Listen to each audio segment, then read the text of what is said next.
Seri 12 Bukek Xiansu. Kisah para pendekar Pulau Es. Cerita, Ho Ping Hu. Audiobook, novel silat. Bab 22. Kui Eng memberi hormat pula dan sepasang matanya yang bening itu memandang penuh selidik, lalu alisnya agak berkerut. Ada sesuatu pada pandang mata pria ini yang membuat ia merasa tidak enak dan gelisah. Tek Chiang menyambut penghormatan itu dengan senyum memikat. Kui Eng, engkau kupanggil dan kuberi tugas. Engkau bersama Susiokmu bertugas untuk menjaga dan mengamati agar Lao Sichu dapat mempelajari kitab Sin Leong Hokang dengan tenang di dalam kamar perpustakaan selama 1 bulan. Dan kitab itu sama sekali tidak boleh dibawa keluar dari dalam kamar perpustakaan. Sin Leong Hokang. Gadis itu terbelalak dan menatap wajah suhunya dengan penuh kekagetan dan penasaran. Sichu ini hendak mempelajari ilmu larangan itu? Tapi, suhu. Kui Eng, sudahlah. Ini adalah urusan dan tanggung jawab Pinto sendiri. Engkau tentu yakin bahwa semua keputusan yang Pinto ambil sudah melalui pertimbangan yang matang. Sekarang engkau tinggal melaksanakan tugas jaga bergiliran dengan Susiokmu, menjaga agar Lao Sichu ini memenuhi janjinya, mempelajari kitab itu hanya selama 1 bulan dan tidak boleh membawa kitab itu keluar dari dalam ruangan perpustakaan. Baik, suhu. Akan Tecu jaga agar dia tidak melanggar janjinya. Ucapan yang bernada keras ini saja sudah membuktikan bahwa di dalam hatinya, gadis itu merasa tidak senang kepada Lao Tek Chiang dan juga merasa tidak senang melihat betapa suhunya mengizinkan orang luar mempelajari ilmu larangan itu, padahal setiap orang murid Kunlun Pai tidak diperkenankan mempelajarinya. Akan tetapi Lao Tek Chiang menghadapi sikap gadis ini dengan senyum ramah saja. Demikianlah. Terhitung mulai hari itu, Tek Chiang mulai memasuki ruangan perpustakaan dan membuka-buka kitab kuno yang sudah kekuningan itu, mempelajari ilmu yang dinamakan Sin Leong Hokang. Ilmu ini berdasarkan kekuatan Kaikang yang keluar dari pusar, mengerahkan tenaga Kaikang ini melalui suara gerengan yang mengandung getaran amat kuatnya. Ilmu ini serupa dengan ilmu Sai Chu Hokang dan sebagainya, kekuatan yang terkandung dalam gerengan dan auman binatang-binatang buas yang melumpuhkan korban hanya dengan suara gerengan dahsyat itu, akan tetapi Sin Leong Hokang ini lebih hebat lagi. Bukan hanya getaran hebat yang terkandung dalam gerengan dahsyat menggelegar, akan tetapi juga siapa yang sudah menguasainya dengan baik, akan dapat mengeluarkan suara dari jauh, mengirim suara dari jauh untuk dapat didengar oleh orang yang ditujunya saja tanpa didengar orang lain. Bahkan yang menguasai ilmu itu dapat mengeluarkan suara yang tinggi melengking sampai hampir tidak terdengar, akan tetapi semakin halus suara itu, makin hebatlah getarannya dan amat berbahaya bagi lawan. Akan tetapi, Tek Chiang mendapatkan kenyataan bahwa untuk dapat menguasai ilmu ini secara sempurna, dibutuhkan waktu yang lama, sedikitnya setengah tahun. Maka dia pun segera mempelajari teori-teorinya saja untuk dilatih kelak. Memang dia licik dan cerdik. Tahulah dia bahwa Tosu tua itu menggunakan akal. Pada lahirnya saja memberi izin kepadanya untuk mempelajari ilmu itu, akan tetapi pada hakikatnya Tosu itu berkeberatan. Buktinya dia hanya diberi waktu 1 bulan, waktu yang hanya cukup untuk menghafal teori atau isi kitab. Juga larangan berlatih di luar kamar perpustakaan merupakan bukti bahwa Tosu itu memang berkeberatan dia menguasai ilmu larangan itu karena untuk dapat berlatih, orang membutuhkan udara terbuka, bukan dalam kamar. Tua bangka sialan, gerutunya, akan tetapi tentu saja Tek Chiang tidak menyatakan sesuatu kepada Kui Lok, apalagi kepada Kui Eng, gadis yang bertugas menjaga dan mengamatinya itu. Penjagaan itu dilakukan secara bergilir oleh Kui Lok dan murid keponakannya. Dan dia mendapat kenyataan bahwa Kui Eng memang seorang murid Kunlun Pai yang lincah dan cekatan, memiliki ginkang yang mengagumkan dan ilmu pedangnya juga lihai. Kalau Kui Lok hanya melakukan penjagaan untuk patut-patut saja karena dia sudah tentu saja amat percaya kepada Tek Chiang dan tidak berjaga dengan sesungguhnya, tidak demikian dengan gadis itu. Kui Eng berjaga dengan amat waspada dan sungguh-sungguh, seolah-olah ia menganggap bahwa Tek Chiang seorang yang tidak dapat dipercaya dan amat perlu diawasi. Melihat sikap gadis ini, diam-diam Tek Chiang mendongkol sekali dan dia pun bersikap hati-hati, tidak berani melanggar janjinya terhadap ketua cabang Kunlun Pai itu. Kurang lebih 10 hari sudah Tek Chiang dengan tekun mempelajari ilmu dari kitab kuno itu, hanya meninggalkan ruangan perpustakaan tanpa kitab itu kalau ada keperluan makan atau mandi dan ke belakang saja. Bahkan tidur pun dia lakukan di dalam ruangan itu. Pada suatu malam pelajaran dalam kitab itu sudah sampai pada bagian cara berlatih menghimpun tenaga kaikang yang harus dilakukan di udara terbuka, di bawah sinar bulan purnama. Dan malam itu kebetulan bulan sedang purnama, jadi sesungguhnya amat tepat untuk memulai latihan di luar kuil.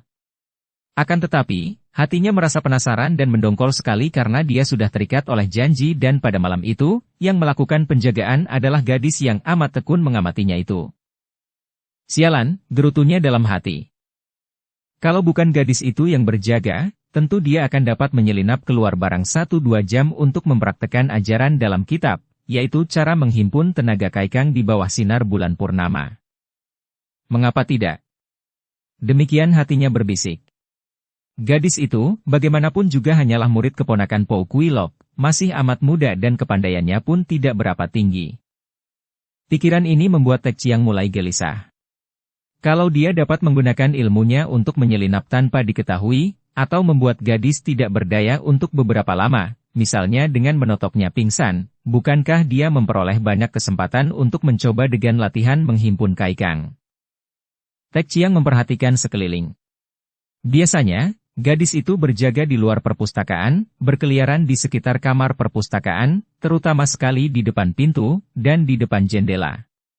Akan tetapi keadaan sekeliling kamar itu kini sepi saja.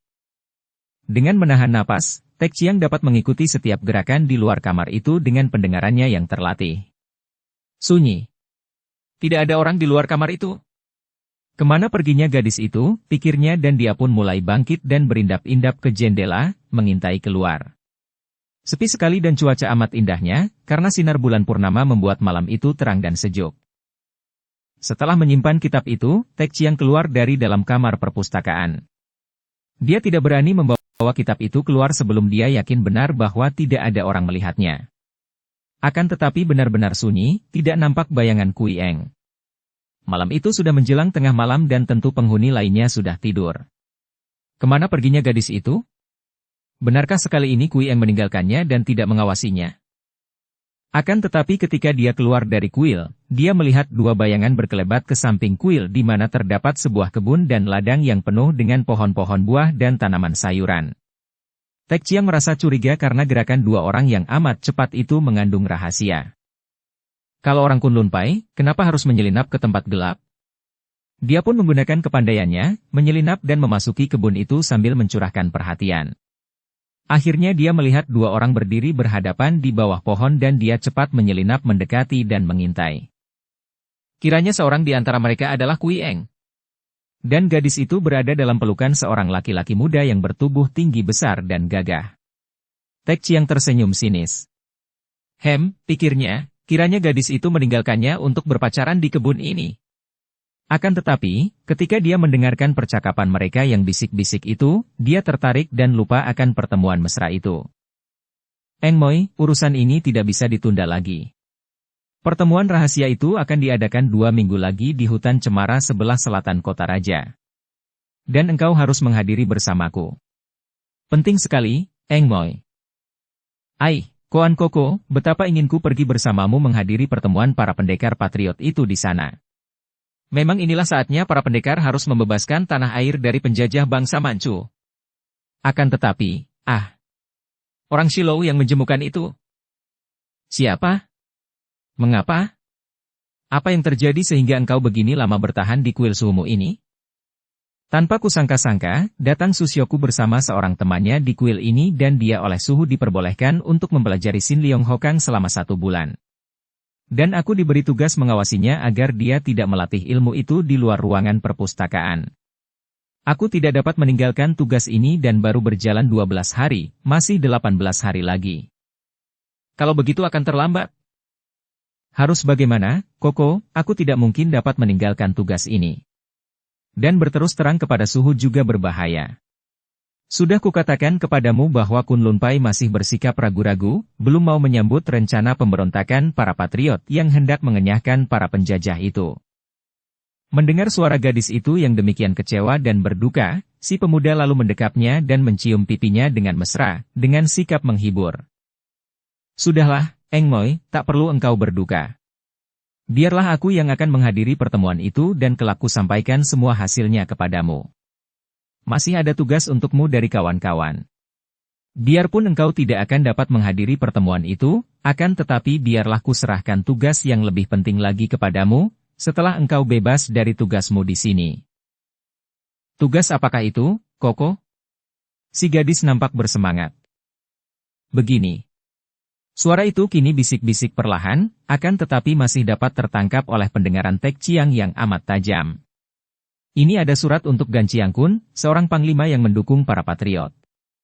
Surat ini membujuk Gan Chiang Kun untuk mencari akal guna menarik Jenderal Muda Cao Chin Leong menjadi sekutu kita, atau kalau dia menolak, agar dicarikan akal supaya jenderal itu dapat dienyahkan. Karena, selama dia masih mendukung Kaisar, gerakan kawan-kawan kita akan terhalang. Nah, surat ini penting sekali, bukan? Dengan begitu, biarpun engkau tidak dapat hadir dalam pertemuan itu, tugasmu ini bahkan lebih penting lagi. Koanko. Tapi aku.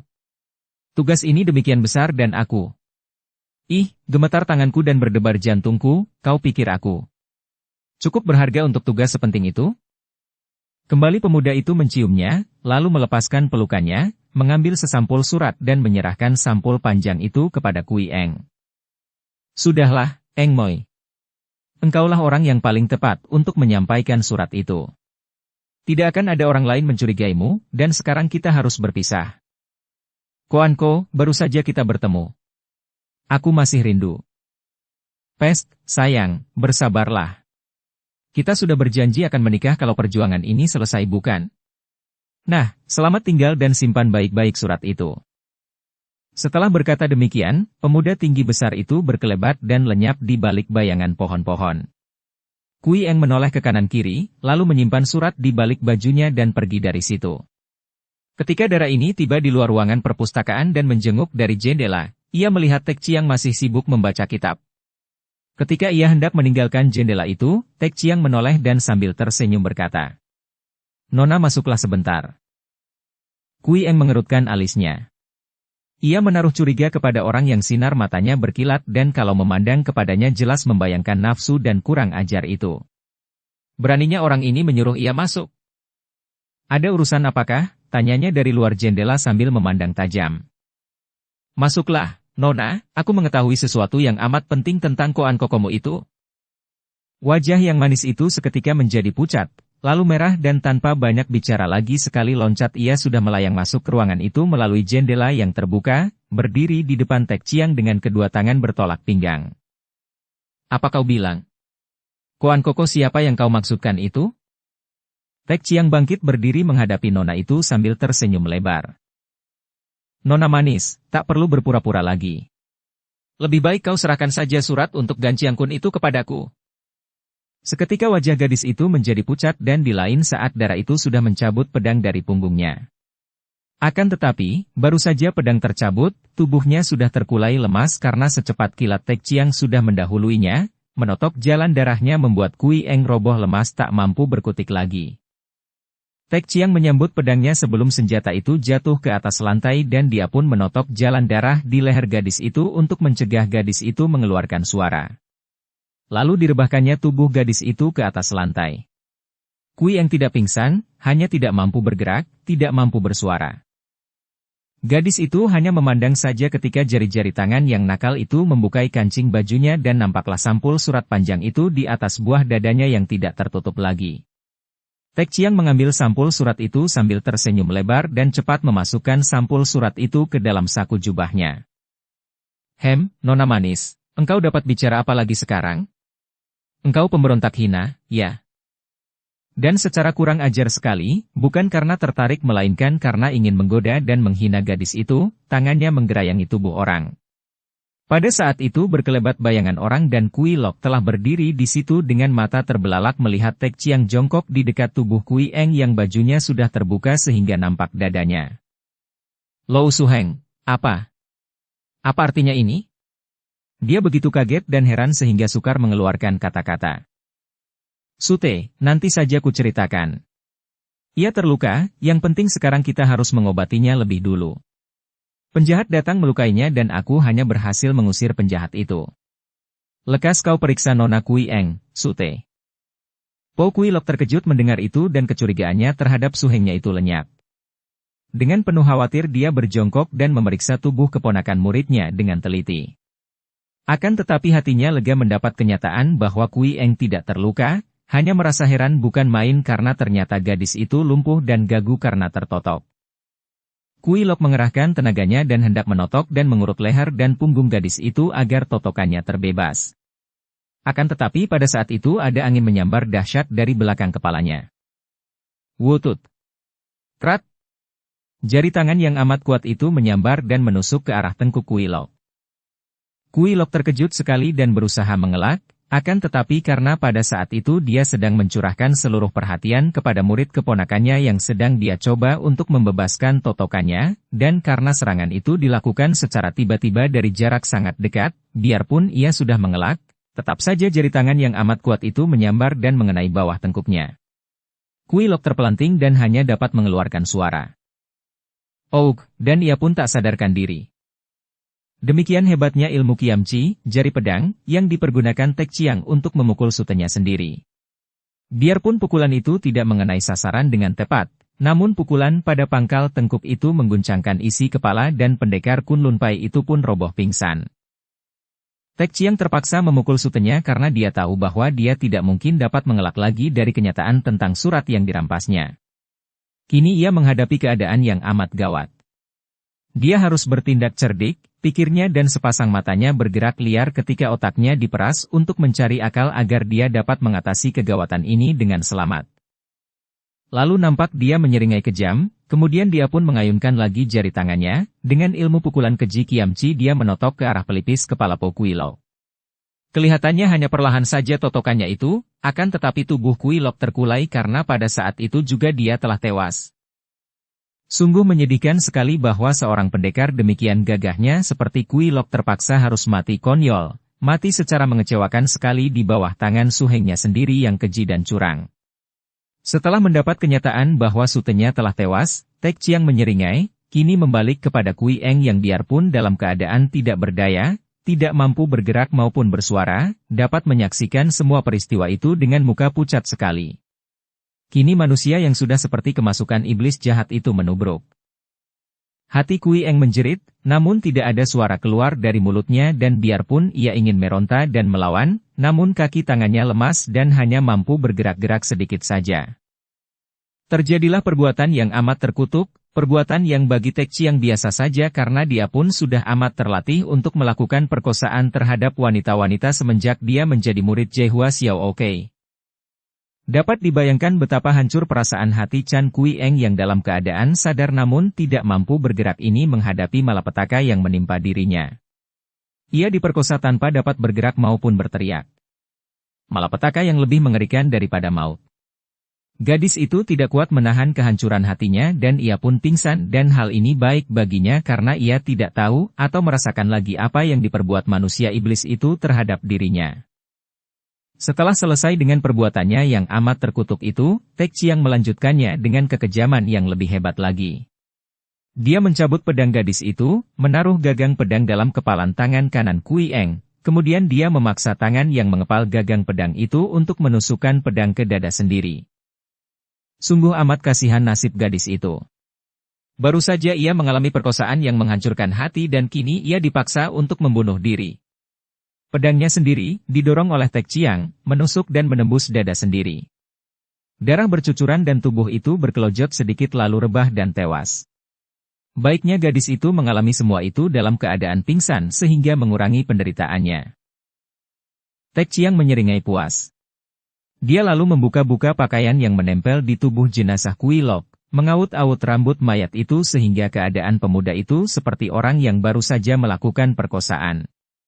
Tek Chiang sendiri sudah merapikan pakaian dan rambutnya, dan setelah memeriksa lagi dengan teliti keadaan dua mayat itu, dia lalu berteriak-teriak sambil meloncat keluar ruangan perpustakaan. Tolong! Pembunuhan! Tolong!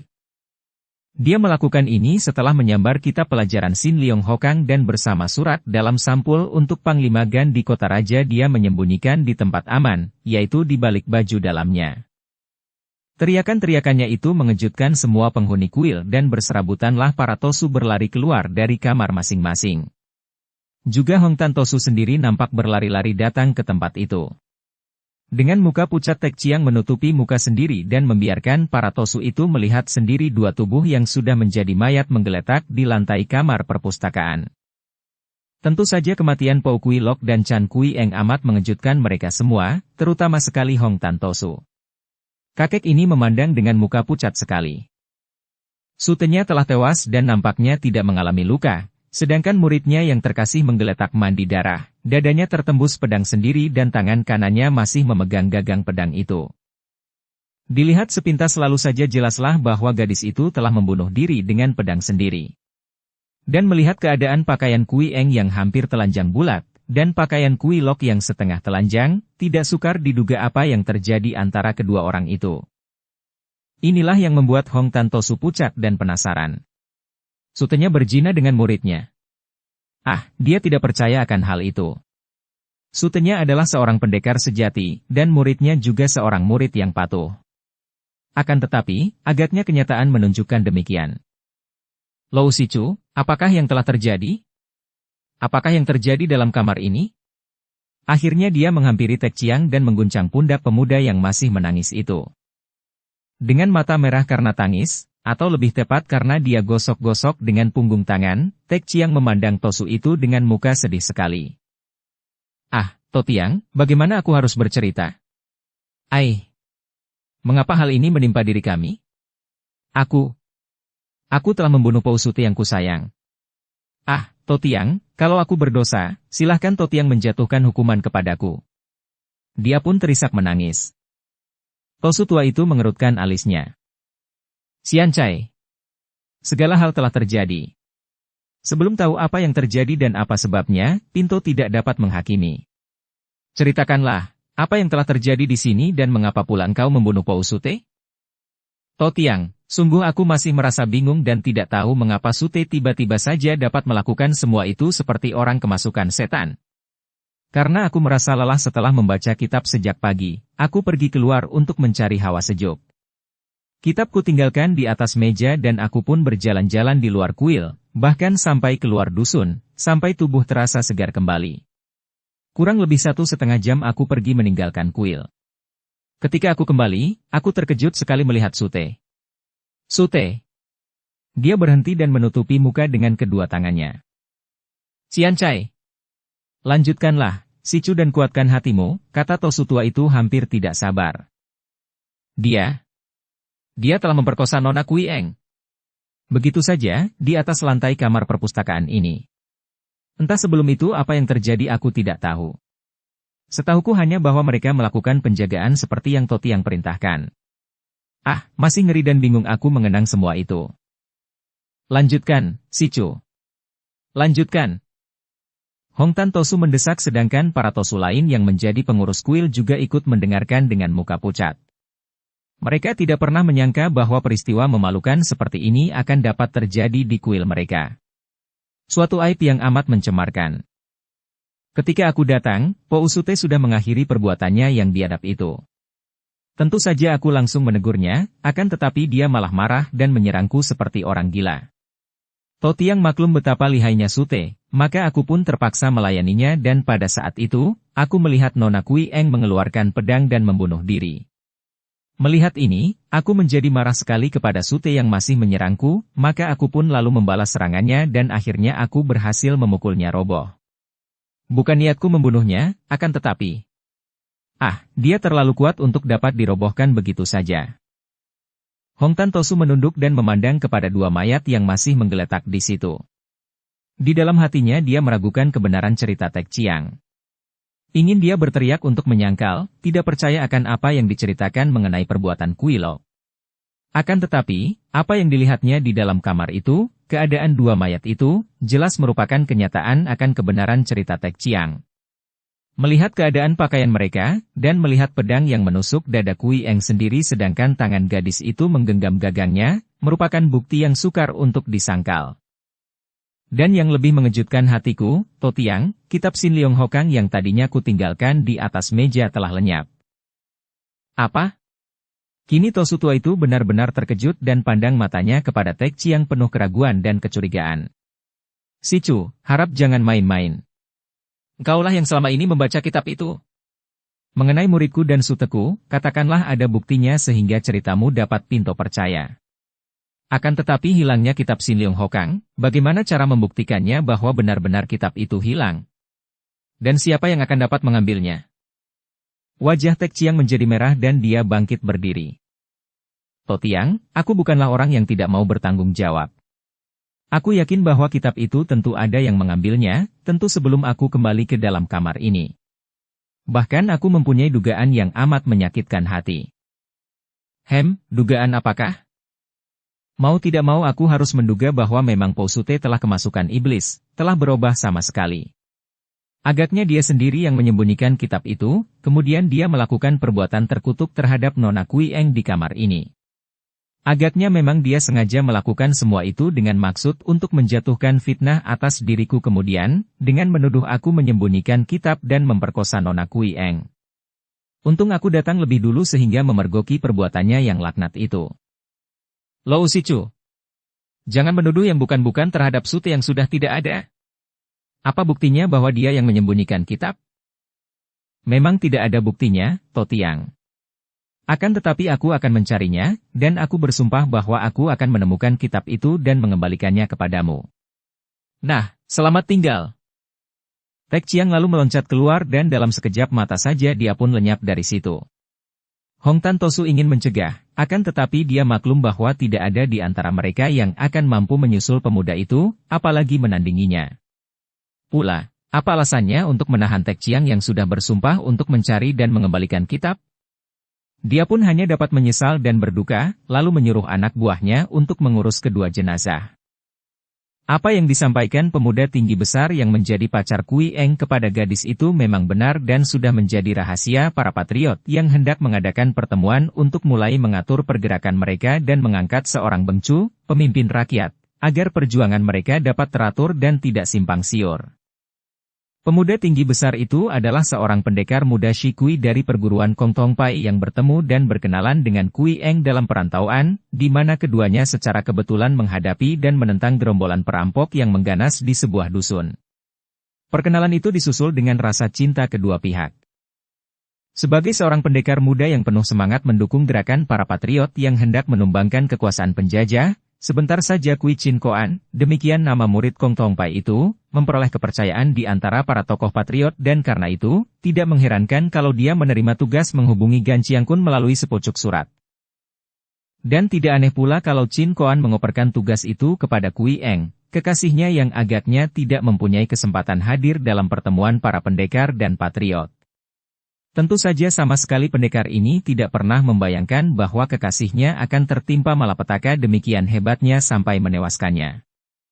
Di sebelah selatan kota raja terdapat hutan-hutan yang cukup lebat, yang berkelompok-kelompok di sepanjang kaki pegunungan Tai Hang San, berbaris seperti benteng sebelah barat. Dan di antara hutan-hutan ini terdapatlah sebuah hutan yang berada di atas bukit, penuh dengan pohon cemara dan karena itu maka hutan ini dinamakan hutan cemara.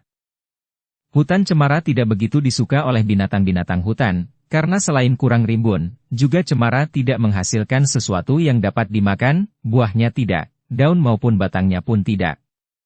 Karena itu hutan ini sunyi dari binatang, bahkan jarang terdapat burung-burung di situ, kecuali burung yang terbang lewat. Hutan-hutan lain yang mempunyai tumbuh-tumbuhan liar dan lebat, dengan semak-semak belukar dan rimbun, penuh dengan binatang-binatang dan para pemburu juga lebih suka berkeliaran di dalam hutan-hutan liar ini untuk berburu binatang. Pencari-pencari kayu pun jarang memasuki hutan pohon cemara yang dibiarkan sunyi dan kering, jarang sekali nampak ada orang memasuki hutan ini. Akan tetapi justru kesunyian hutan inilah yang membuat para patriot yang hendak mengadakan pertemuan memilih tempat ini. Tempat itu selain sunyi, juga jauh dari kota maupun dusun. Dan di sekitar pegunungan itu terdapat banyak hutan liar di mana para pemburu suka berkeliaran sehingga kedatangan para pendekar di tempat seperti itu tidak akan menimbulkan perhatian. Pada hari itu, tempat yang amat sunyi itu nampak ramai dengan hilir mudiknya orang-orang yang datang dari segala jurusan. Dan mereka ini adalah pendekar-pendekar dan orang-orang gagah, dapat dikenal dari pakaian dan sikap mereka. Ada pula yang berpakaian aneh-aneh dan nyentrik, berpakaian pertapa, sastrawan, bahkan ada yang berpakaian pengemis. Biarpun di antara mereka belum terbentuk suatu perkumpulan dan belum teratur, akan tetapi mereka semua sudah maklum sendiri dan mereka datang ke tempat itu tidak secara berkelompok sehingga tidak menyolok mata dan tidak menarik perhatian. Dan rata-rata mereka berwajah gembira karena selain menghadiri suatu pertemuan antara patriot yang sehaluan, juga mereka itu mendapatkan kesempatan untuk saling berkenalan dan bertemu dengan tokoh-tokoh yang namanya sudah lama mereka kagumi. Di antara banyak pendekar tua muda laki perempuan yang berdatangan ke tempat itu, kelihatan seorang pemuda berusia paling banyak 20 tahun, bertubuh tinggi besar dan bersikap gagah perkasa. Wajahnya selalu tersenyum, sepasang matanya bersinar-sinar dan dia kelihatan periang dan lincah jenaka. Tidak ada seorang pun di antara para pendekar yang mengenal pemuda ini dan memang tidak aneh karena pemuda ini adalah seorang tokoh baru yang belum lama berkecimpung di dunia Kang Ou dan namanya masih belum dikenal orang banyak. Akan tetapi kalau orang mengetahui siapa dia, tentu dia akan menjadi pusat perhatian karena pemuda ini adalah seorang keturunan para pendekar Pulau Es.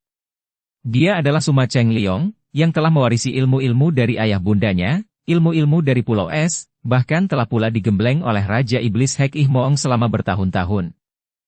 Para pendekar yang berdatangan ke hutan itu, ada yang bertemu dengan Cheng Liong dalam perjalanan, akan tetapi mereka tidak saling mengenal dan mereka hanya memandang kepada pemuda itu dengan kagum, menduga-duga siapa adanya pemuda yang wajahnya cerah akan tetapi memiliki pandang mata yang mencorong seperti mata naga itu. Dan Cheng Liong yang selalu rendah hati, tidak mau mendekati mereka, segan kalau harus memperkenalkan diri karena dia tahu bahwa setiap orang pendekar setelah mendengar bahwa dia Shizuma, tentu lalu mengaitkannya dengan keluarga Pulau Es. Apalagi kalau mereka tahu bahwa dia benar-benar cucu asli dari pendekar super sakti di Pulau Es, tentu pandang mata mereka berubah, penuh kagum, juga mengandung iri. Semudah itu, karena memiliki kesadaran yang tinggi dan selalu waspada membuka matanya, Cheng Liong sudah dapat melihat kepalsuan-kepalsuan yang menguasai hati dan tindakan manusia tanpa disadari lagi oleh manusia. Manusia telah semenjak dahulu mempunyai kebiasaan turun-temurun untuk membentuk gambar-gambar dari diri sendiri atau dari diri orang-orang lain.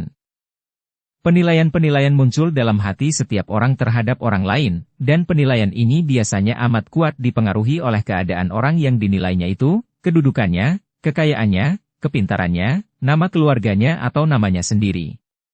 Bahkan ada pula yang menilai seseorang dari tindakannya pada suatu saat, tindakan yang langsung dirasakan akibatnya oleh yang menilai. Tentu saja hal ini menimbulkan penilaian-penilaian palsu, menimbulkan sikap menjilat-jilat kepada yang dinilainya tinggi dan ada sikap memandang sebelah mata atau menghina kepada yang dinilainya rendah. Juga terdapat penilaian palsu terhadap seseorang yang melakukan satu perbuatan saja yang akibatnya langsung dirasakan si penilai. Kalau akibat perbuatan orang itu menguntungkan si penilai, maka orang itu dicap sebagai orang baik, dan kalau sebaliknya merugikan, dicap sebagai orang jahat. Dan penilaian ini biasanya membentuk gambar orang itu, gambar orang baik, atau gambar orang jahat. Tentu saja penilaian seperti ini palsu adanya. Baik buruknya seseorang tidak mungkin dinilai dari satu perbuatannya saja. Bahkan tidak mungkin dapat dinilai melihat perbuatannya itu saja tanpa melihat latar belakang dan sebab perbuatan itu sendiri. Sudah lazim bahwa pengaruh yin yang menguasai hampir seluruh manusia di dunia ini, pengaruh ganda yang disebut baik dan buruk. Perbuatan yang dianggap baik dan buruk itu silih berganti dilakukan manusia, mungkin hari ini baik, mungkin besok buruk, mungkin hari ini pemarah dan besok menjadi ramah. Mungkin hari ini penuh kecurangan dan besok amat jujur atau sebaliknya. Karena kita sudah biasa menilai berdasarkan untung rugi kita, berdasarkan rasa senang tidak senang kita, maka akibatnya tidak ada sesuatu pun benda di dunia ini, yang mati atau yang hidup, yang hanya mempunyai satu sifat saja. Kesemuanya itu mempunyai sifat ganda, baik dan buruk, berguna dan tidak berguna. Mengapa kita tidak berhenti saja menilai dan menghadapi segala sesuatu seperti apa adanya? Kalau batin kita bersih daripada penilaian, maka kita baru dapat menghadapi siapapun dengan hati dan pikiran bebas, kita tidak akan membeda-bedakan antara orang kaya atau miskin, pintar atau bodoh, berkedudukan tinggi atau rendah, menguntungkan atau merugikan lagi. Dan tidak ada pula sikap menjilat-jilat dan menghormat di samping sikap meremehkan dan memandang rendah. Kalau kita sudah bebas daripada penilaian, maka kita berhadapan dengan manusia saja, tanpa embel-embel yang mengotori diri manusia itu dengan sebutan kedudukan, kekayaan, kehormatan, bangsa, agama dan sebagainya. Dan tanpa penilaian kita tidak akan menciptakan gambaran-gambaran tentang diri sendiri maupun manusia lain. Lenyaplah gambaran aku yang selalu benar atau dia dan kamu yang selalu salah. Mengapa kita tidak berhenti saja menilai orang lain dan menunjukkan seluruh kewaspadaan ke arah diri sendiri, mengamati diri sendiri setiap saat sehingga nampak jelas oleh kita betapa pikiran menciptakan aku yang selalu ingin senang, ingin menang, ingin benar. Dan melihat betapa pikiran yang penuh keinginan inilah yang menjerumuskan kita sendiri, yang meniadakan dan merusak ketenangan hidup, yang meniadakan kebahagiaan, yang menimbulkan permusuhan dan kebencian antara manusia, menciptakan iri hati, cemburu, dengki dan dendam. Karena hari pertemuan seperti yang ditentukan masih kurang 2 hari lagi, Cheng Liong berjalan-jalan di sekitar tempat itu dan melihat-lihat keadaan. Selama ini timbul keraguan dalam hatinya. Walaupun dia sudah mendengar penjelasan ayahnya, juga penjelasan orang gagah Sim Hongbu tentang perjuangan para patriot, tentang penjajahan negara dan bangsa oleh bangsa Manchu, namun dia masih ragu-ragu apakah itu merupakan jalan yang benar kalau melakukan pemberontakan terhadap Kaisar Qian Liong. Dia teringat betapa tadinya para pendekar mendukung Qian Liong sebelum menjadi kaisar. Dan kini, sikap dan keinginan hendak memberontak terhadap kaisar ini sungguh masih agak sukar untuk diterima begitu saja. Katakanlah memang benar bahwa kaisar itu suka berenang dalam kesenangan dengan wanita-wanita cantik. Katakanlah bahwa dia memiliki istri dan selir yang banyak jumlahnya. Akan tetapi apa hubungannya kelemahan pribadi ini dengan roda pemerintahan? Bagaimanapun juga, dia dapat mengerti bahwa pemberontakan yang benar adalah satu perjuangan yang mencakup seluruh nasib bangsa, menentang pemerintahannya, bukan karena kebencian pribadi. Jadi, bukan kelemahan pribadi kaisar itulah yang mendorong pemberontakan, melainkan karena pemerintahannya, yaitu pemerintah penjajah. Betapapun baiknya Kaisar Qian Liong, tetap saja dia seorang penjajah, seorang asing, seorang berbangsa Manchu yang menjajah bangsa Han. Dan nampak olehnya kini betapa semua pejabat tinggi adalah orang-orang Manchu belaka. Memang ada pula orang-orang Han yang menduduki pangkat, namun kekuasaannya terbatas. Bahkan ada peraturan-peraturan dari pemerintah Manchu yang dianggap menghina bangsa pribumi, seperti keharusan mengenakan kuncir dan sebagainya. Keyakinan inilah yang mendorongnya untuk ikut menghadiri pertemuan itu, walaupun tetap saja hatinya diliputi keraguan. Karena masih ada waktu 2 hari, malam itu Cheng Liong berjalan seorang diri menjauhi hutan cemara yang dijadikan tempat pertemuan, menuju ke sebuah bukit kecil tak jauh dari situ. Malam itu terang bulan dan tempat yang sunyi dan indah itu menarik perhatiannya. Bagaimanapun juga keraguan hatinya, ingatan bahwa keluarga Pulau Es masih ada hubungan darah dengan keluarga Kaisar Manchu, membuat hatinya terasa agak nelangsa dan dia ingin menyendiri. Untung bahwa neneknya sudah meninggal, pikir Cheng Liong sambil berjalan menuju ke bukit kecil yang nampak dari jauh seperti diliputi cahaya emas dari sinar bulan purnama. Nenek Nirahai adalah seorang putri Manchu, pikirnya. Andai kata neneknya itu masih hidup dan melihat dia, cucunya, kini ikut menghadiri pertemuan orang-orang yang hendak memberontak terhadap kerajaan, apa akan dikata oleh neneknya itu? Ada perasaan malu terhadap neneknya itu ketika Cheng Liong teringat akan hal ini. Mengapa manusia terpecah-pecah dan terpisah-pisah menjadi bangsa ini dan bangsa itu, beragama ini dan beragama itu, kelompok ini dan kelompok itu? Perpecahan dan pemisahan-pemisahan ini selalu menimbulkan pertentangan. Setelah tiba di dekat puncak bukit itu, berjalan perlahan mendaki sambil menikmati pemandangan yang menakjubkan di bawah bukit, tiba-tiba Cheng Liong mendengar sayup-sayup suara orang laki-laki bernyanyi.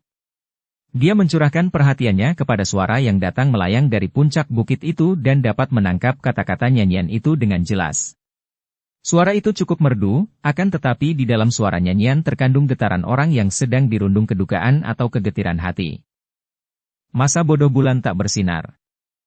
Masa bodoh bintang tak berpijar. Asal kau cinta padaku.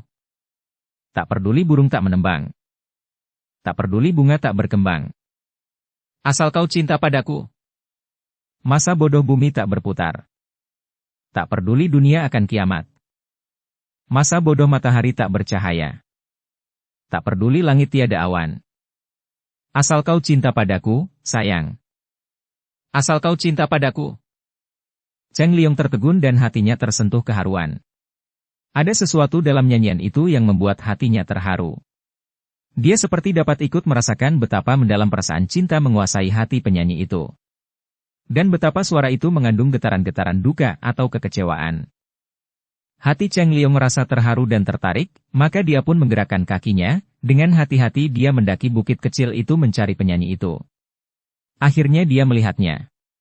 Seorang laki-laki yang duduk sendirian di puncak bukit, laki-laki yang sedang menatap bulan purnama seolah-olah kepada bulanlah dia tadi bernyanyi.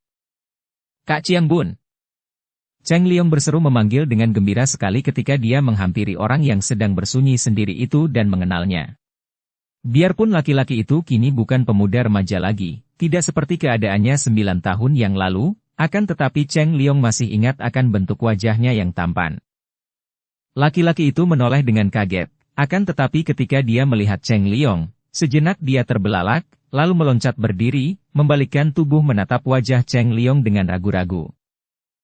Memang orang itu adalah Chiang Bun dan kini dia memandang kepada Cheng Liong dengan hati bimbang.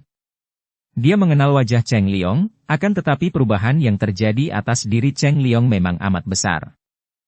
Ketika dia bertemu dengan adik misannya ini untuk yang terakhir kalinya, yaitu semenjak mereka berdua meninggalkan Pulau Es, Cheng Liong adalah seorang anak laki-laki berusia 10 tahun.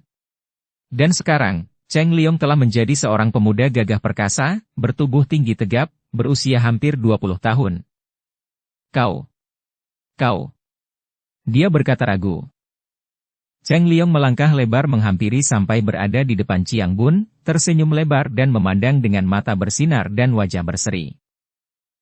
Bunko, apakah engkau lupa kepadaku, adikmu Cheng Liong? Cheng Liong? Ah, Cheng Liong! Chiang Bun maju dan merangkul. Keduanya berangkulan dengan hati gembira bukan main dan Chiang Bun menjadi demikian terharu sampai kedua matanya menjadi basah. Melihat ini, diam-diam Cheng Liong merasa heran. Kakak misannya ini sampai sekarang masih saja memperlihatkan kehalusan perasaannya. Chiang Bun meraba pundak dan dada Cheng Liong, memandang kepada adiknya itu penuh kagum. Liong Te. Siapa bisa mengenalnya kalau engkau sekarang sudah begini besar?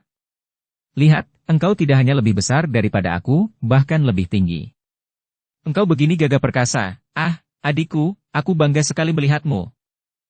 Bunto aku, sudah hampir 10 tahun kita tidak pernah saling jumpa. Tak kusangka akan bertemu denganmu ketika tadi aku mendaki bukit ini, mencari penyanyi yang suaranya begitu menarik hatiku. Kiranya engkau yang bernyanyi tadi. Toh aku, kenapa hatimu begitu berduka? Chiang Bun menarik napas panjang. Pertanyaan itu tentu saja membuat dia teringat akan keadaan dirinya, teringat akan Gangga. Dan begitu teringat kepada gadis yang meninggalkannya itu, dia pun teringat bahwa Gangga pernah menyebut nama Cheng Liong dan dia pun memandang dengan penuh perhatian dan alisnya berkerut. Liong Te, sebelum kita bicara lebih banyak, jawablah dulu pertanyaanku ini. Benarkah bahwa engkau telah menjadi murid iblis tua Hek Ih Moong? Tentu saja Cheng Liong terkejut mendengar ini, akan tetapi dia tersenyum dan mengangguk-angguk. Bunto aku, itu merupakan cerita yang panjang sekali. Tanpa mendengar seluruh keadaan pada waktu itu, hanya mendengar bahwa aku menjadi muridnya, tentu akan menimbulkan rasa penasaran. Jadi benarkah berita itu? Liong Te, benarkah itu? Tentu saja aku merasa penasaran setengah mati. Liong Te, engkau sendiri juga mengetahui bahwa kakek iblis itu bersama kawan-kawannya telah melakukan penyerbuan ke Pulau Es yang mengakibatkan tewasnya kakek dan kedua orang nenek kita, bahkan telah mengakibatkan tenggelamnya Pulau Es dan kau bahkan lalu menjadi muridnya. Sabar dan tenanglah, Toako dan mari dengarkan dulu keteranganku tentang itu. Dengarlah ceritaku semenjak kita saling berpisah di tengah lautan itu. Aku melihat Enci Hui dilarikan penjahat, dan melihat engkau dan juga Chin Liong terlempar ke dalam lautan dan aku sendiri lalu dibawa oleh Hek Ih Moong sebagai seorang tawanan. Kemudian Cheng Liong menceritakan semua pengalamannya dan sebab-sebabnya mengapa dia sampai menjadi murid Hek Ih Moong, musuh besar yang mencelakakan kakek dan kedua neneknya di Pulau Es. Dia menceritakan semua peristiwa yang dialaminya sampai pada saat Hek Ih Moong tewas di tangan kakek itu sendiri yang seolah-olah membunuh diri karena dalam keadaan terluka parah kakek itu nekat menyerang pendekar Kam Hong. Diceritakannya betapa kakek iblis itu telah melimpahkan budi kepadanya sehingga sukarlah baginya untuk menganggap kakek itu sebagai musuh. Setelah mendengar semua cerita adik misalnya, Chiang Bun yang sejak tadi mendengarkan dengan hati amat tertarik itu mengangguk-angguk dan beberapa kali menarik napas panjang. Memang, dia sendiri pun tidak tahu apa yang harus dilakukan kalau dia dilimpahi budi pertolongan dan kasih sayang oleh kakek iblis itu. Bunto aku, dari manakah engkau mendengar bahwa aku telah diambil murid Hek Ih Moong? Kini Cheng Liong bertanya. Chiang Bun baru sadar dari lamunannya. Kini dia teringat bahwa Cheng Liong belum bercerita kepadanya tentang pertemuan adiknya itu dengan Gangga Dewi seperti yang pernah dikatakan gadis butan itu kepadanya, walaupun tadi Cheng Liong juga menceritakan bahwa adiknya itu diajak merantau oleh Hek Ih Moong sampai jauh ke barat, ke pegunungan Himalaya bahkan sampai ke negara Butan. Liong Te, aku mendengarnya dari seorang gadis bernama Gangga Dewi, katanya memandang tajam. Wajah adik misalnya ini di bawah sinar bulan purnama sungguh nampak gagah sekali. Gangga Dewi? Cheng Liong berseru kaget dan girang. Ah, Gangga Dewi gadis butan itu. Liong Te, engkau kenal padanya? Kenal. Tentu saja. Cheng Liong tertawa ketika dia teringat kepada anak perempuan bernama Gangga Dewi yang galak itu. Haha, tentu saja aku kenal, Toako. Bukankah ia bernama juga Wan Hongbue, putri butan itu? Bukankah ia masih ada hubungan keluarga pula dengan kita? Kini Chiang Bun benar-benar terkejut bukan main. Putri Butan? Wan Hongbue dan masih ada hubungan keluarga dengan kita. Bagaimana ini, Liong Te, aku tidak tahu sama sekali. Ceritakanlah kepadaku siapa sesungguhnya gadis itu. Haha, ia tidak pernah bercerita kepadamu? Wah, memang bengal anak itu. Ketahuilah, Toako, Gangga Dewi atau Wan Hongbue itu adalah putri tunggal dari Wan Tek Hoat dan Putri Shanti Dewi. Maksudmu Wan Tek Hoat cucu mendiang nenek Lulu, jadi masih kakak tiriku sendiri? Chiang Bun benar-benar terkejut karena tidak pernah menyangka sama sekali. Kenapa gadis butan itu tidak pernah menceritakan tentang keadaan dirinya? Ayah gadis itu, Wan Tek Hoat, sudah amat dikenal namanya oleh para cucu Pulau Es, dan dia pun sudah mendengar bahwa pendekar yang masih terhitung kakak tirinya itu menikah dengan Putri Shanti Dewi, putri istana Butan dan kini tinggal di Butan. Jadi kalau begitu, Gangga adalah keponakannya sendiri, walaupun keponakan yang jauh. Dan tentu saja Gangga sudah tahu akan semua ini. Bukankah Gangga mengatakan bahwa ia sudah mengenal Cheng Liong dan tahu pula bahwa dia sendiri adalah cucu pendekar super sakti dari Pulau Es? Akan tetapi gadis itu tak pernah menyinggung keadaan dirinya, dan kini gadis itu telah pergi. Dan bagaimana dengan engkau sendiri, Toako? Apa yang telah kau alami sejak engkau terlempar ke dalam lautan dari perahu kita yang diserang penjahat itu? Dan mengapa pula engkau tidak hadir dalam pesta pernikahan Enci Hui? Kembali Chiang Bun menarik napas panjang dan termenung, kelihatan berduka sekali sehingga Cheng Liong memandang khawatir, tidak berani mendesak melainkan menunggu saja kakak misannya itu bicara. Akhirnya Chiang Bun berkata dengan nada suara yang lesu. Tidak ada apa-apa yang menarik dalam hidupku, Liong Te, kecuali kemuraman dan kekecewaan. Seperti kau lihat aku masih hidup sekarang karena ketika aku terlempar ke lautan dari perahu kita yang diserbu penjahat 10 tahun yang lalu itu, aku berhasil meloloskan diri dari cengkeraman maut. Dan selanjutnya, aku hanya terombang-ambing antara kedukaan dan malapetaka yang menimpa keluargaku. Pemuda itu menarik napas panjang. Cheng Liong mengangguk-angguk. Dia berkata ragu. Bunto aku juga menghadiri perayaan pernikahan Enci Hui dan aku mendengar bahwa engkau belum lama pergi meninggalkan kota raja, dan aku sudah mendengar dari keluargamu tentang segala yang telah terjadi, yang menimpa diri Enci Hui. Akan tetapi untunglah bahwa Enci Hui telah menjadi istri Jenderal Qin Liong yang gagah perkasa dan baik hati. Engkau benar, Liong Te. Aku menyesal sekali bahwa aku tidak dapat hadir di waktu pernikahan Enci Hui dirayakan, karena pada waktu itu aku sedang gila mengejar bayangan kosong. Dan sampai sekarang aku belum pulang. Biarlah, adikku, biarlah nasib membawa diriku seperti sebuah layang-layang putus talinya dan tertiup angin badai ke angkasa raya tanpa tujuan. Melihat betapa pemuda itu kembali tenggelam ke dalam kedukaan, Cheng Liong merasa kasihan sekali. Dia dapat menduga bahwa tentu kakak misannya ini menderita tekanan batin yang hebat dan seperti orang kebingungan. Maka dia pun berusaha menggembirakan hati kakaknya itu. Suaranya meninggi gembira ketika dia bertanya. Toako, bagaimana engkau dapat berkenalan dengan Hong Bue? Hong Bue? Ya, atau yang bernama Gangga Dewi itu. Ia tinggal di Butan, apakah engkau pernah merantau sampai ke Butan pula? Chiang Bun menggeleng kepala dan menjawab lesu. Tidak di Butan, aku bertemu dengannya ketika ia merantau sampai ke kota raja. Anak itu memang luar biasa. Pemberani dan juga tentu saja lihai, kata Cheng Liong, masih belum puas melihat kakak misannya demikian murung dan berusaha untuk menggembirakan hatinya. Wah, Toako, tak kusangka engkau sekarang gemar bernyanyi dan suaramu hebat pula. Dan nyanyianmu tadi, wah, romantis sekali, Toako. Siapa sih gadis yang begitu kau cinta sehingga untuk memperoleh cintanya, engkau tidak peduli segala hal lain yang terjadi? Akan tetapi, mendengar ucapan yang nadanya bergurau itu, Chiang Bun malah menarik napas panjang. Pertanyaan itu seperti menyeretnya kembali ke alam kenangan yang penuh dengan bayangan Gangga yang meninggalkannya. Dan bertemu dengan Cheng Liong dia merasa bertemu dengan saudara sendiri, dengan orang yang dapat dipercaya sepenuhnya, bahkan orang yang dapat dijadikan tempat penumpahan segala rasa dukanya. Liong Te, semua keadaan diriku ini, yang seperti orang gila ini. Bukan lain adalah karena dia pula. Orang Butan itu. Hong Bue. Kata Cheng Liong terbelalak memandang wajah kakaknya. Gangga. Dialah yang membuatku merana. Tidak, Liong Te, bukan dia sebabnya, melainkan diriku sendiri, keadaanku sendiri.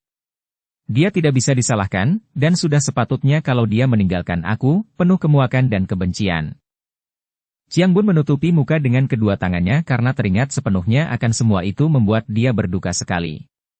Dan Cheng Liong memandang dengan penuh keheranan, apalagi melihat betapa diam-diam kakak misannya itu telah menangis di balik kedua tangan yang menutupi muka. Kakak misannya ini bukan anak kecil lagi, sudah dewasa, gagah perkasa dan dia tahu bahwa kakaknya ini memiliki kepandaian tinggi akan tetapi kini menangis, karena seorang gadis. Menangis seperti anak kecil, atau seperti seorang wanita. Dia tidak tahu harus berbuat apa, harus berkata apa untuk menghibur hati Chiang Bun karena dia sendiri terlalu kaget dan heran mendengar pengakuan kakak misannya yang tak disangka-sangkanya itu. Agaknya kakaknya ini telah jatuh cinta kepada Hong Bue, atau Gangga Dewi, dan agaknya gadis Butan itu menolaknya dan meninggalkannya. Bunto Ako, apakah yang telah terjadi antara engkau dan Gangga Dewi? Maukah engkau menceritakannya kepadaku? Sampai lama Chiang Bun menundukkan mukanya, lalu dia melangkah menjauh dan duduk di atas akar pohon, tetap menunduk dan seperti orang melamun jauh. Rahasia dirinya hanya pernah dia buka kepada kakaknya saja, yaitu Sumahui. Akan tetapi Sumahui adalah seorang wanita, belum tentu dapat ikut merasakan penderitaan batinnya secara tepat. Dan Cheng Liong adalah saudara misan yang tiada bedanya dengan saudara sendiri karena dia tidak mempunyai saudara kandung laki-laki. Apa salahnya kalau dia berterus terang kepada Cheng Liong? Siapa tahu, adik misan yang sejak kecil banyak akalnya ini akan mampu membantunya mencari jalan yang terbaik untuknya. Liong Te, kesinilah, duduk di sini dan marilah kau dengarkan ceritaku, mudah-mudahan engkau akan dapat membantuku memikirkan bagaimana aku harus melanjutkan hidup ini, akhirnya dia berkata. Mendengar kata-kata itu, Cheng Liong terkejut bukan main. Suara kakak misannya demikian serius. Tentu telah terjadi hal yang amat hebat kepada diri kakaknya ini dan dia merasa gelisah juga dan cepat dia menghampiri, lalu duduk di atas batu berhadapan dengan Chiang Bun yang duduk di atas akar pohon yang menonjol dari permukaan tanah. Untuk beberapa lamanya mereka saling pandang dan keadaan amatlah sunyinya. Langit bersih tiada awan sehingga sinar bulan purnama menerangi tempat itu seperti pagi yang cerah. Hawa udara sejuk dan bahkan dingin, akan tetapi dua orang pemuda perkasa itu tidak menderita karena hawa dingin. Ketika mereka berdiam diri, yang terdengar hanyalah suara jengkerik dan belalang mengurung diri mereka dari segenap penjuru. Kemudian terdengar suara Suma Chiang Bun, berbisik-bisik menceritakan keadaan dirinya, kelainan yang terdapat dalam batinnya. Betapa dia amat suka, bahkan tergila-gila dan mudah sekali bangkit gairahnya terhadap pria lain, sedangkan terhadap wanita dia tidak mempunyai perasaan suka itu, kecuali rasa suka seperti seorang sahabat, sama sekali tidak ada gairah terhadap wanita. Biarpun Cheng Liong adalah seorang pemuda gemblengan yang tidak mudah terguncang perasaannya, Mendengar penuturan kakak misannya ini dia terkejut dan juga prihatin sekali, di samping perasaan heran yang tidak terbayang pada wajahnya. Chiang Bun lalu melanjutkan ceritanya tentang diri sendiri, betapa dia berjumpa dengan seorang pemuda bernama Ganggananda yang membuatnya jatuh cinta, bahkan tergila-gila. Ah, betapapun aku menyadari bahwa perasaanku terhadap Ganggananda itu adalah tidak wajar, adikku. Aku sadar sepenuhnya bahwa aku adalah seorang pria, dan aku jatuh hati, benar-benar aku tergila-gila kepada seorang pemuda lain, seorang pria lain. Namun aku tidak mampu melawan gejolak hatiku, kesadaranku seolah-olah membutakan diri, tidak mau peduli lagi karena gairah dan hasrat hatiku terhadap Ganggananda tak mungkin dapat dibendung lagi. Pemuda itu diam dan berulang kali menarik napas panjang, beberapa kali membuka mulut seperti hendak melanjutkan namun tidak ada suara keluar dari mulutnya, seolah-olah dia tidak kuasa untuk melanjutkan. Suma Cheng Liong merasa kasihan sekali melihat keadaan kakak misannya itu dan dia pun menyentuh tangan Chiang Bun sambil berkata, "Sudahlah, Bunto Ako, kalau engkau merasa berat untuk melanjutkan, tidak perlu kau bicara lagi. Aku sudah mengerti, atau setidaknya aku akan berusaha untuk mengerti. Tidak, aku harus menceritakan seluruhnya. Aku sudah kuat, Liong Te, dengarlah baik-baik." Suma Chiang Bun lalu melanjutkan, betapa dia bertahan diri untuk tidak membuka cintanya terhadap Ganggananda karena khawatir kalau pemuda Bhutan itu akan merasa muak dan jijik kepadanya, lalu membencinya karena keadaannya yang tidak wajar itu. Akan tetapi betapa akhirnya dia tidak kuat bertahan dan mengakui cintanya, siap menerima segala akibatnya andai kata Ganggananda menjadi jijik dan membencinya. Akan tetapi, sebaliknya dialah yang terpukul. Betapa kaget dan hancurnya perasaanku, Liong Te. Betapa bingung dan malu rasa hatiku ketika Ganggananda membuka rahasia bahwa dia adalah seorang wanita bernama Gangga Dewi dan sama sekali bukan pemuda seperti yang selama itu kuduga. Dan aku sudah terlanjur mengatakan kepadanya bahwa aku tidak suka wanita. Ah, ia menjadi marah-marah. Tentu ia amat benci kepadaku dan ia lalu meninggalkan aku, Liong Te. Dan aku merasa malu. Aku tidak tahu lagi apa yang harus kulakukan, dan aku merana. Aku bahkan tidak mau pulang walaupun aku tahu bahwa Enci Hui merayakan pernikahannya. Aku adalah seorang manusia sampah. Membikin malu saja. Bunto Ako. Terdengar suara Cheng Liong seperti membentak, menggeledek sehingga mengejutkan Chiang Bun. Begitukah sikap seorang pendekar yang gagah perkasa?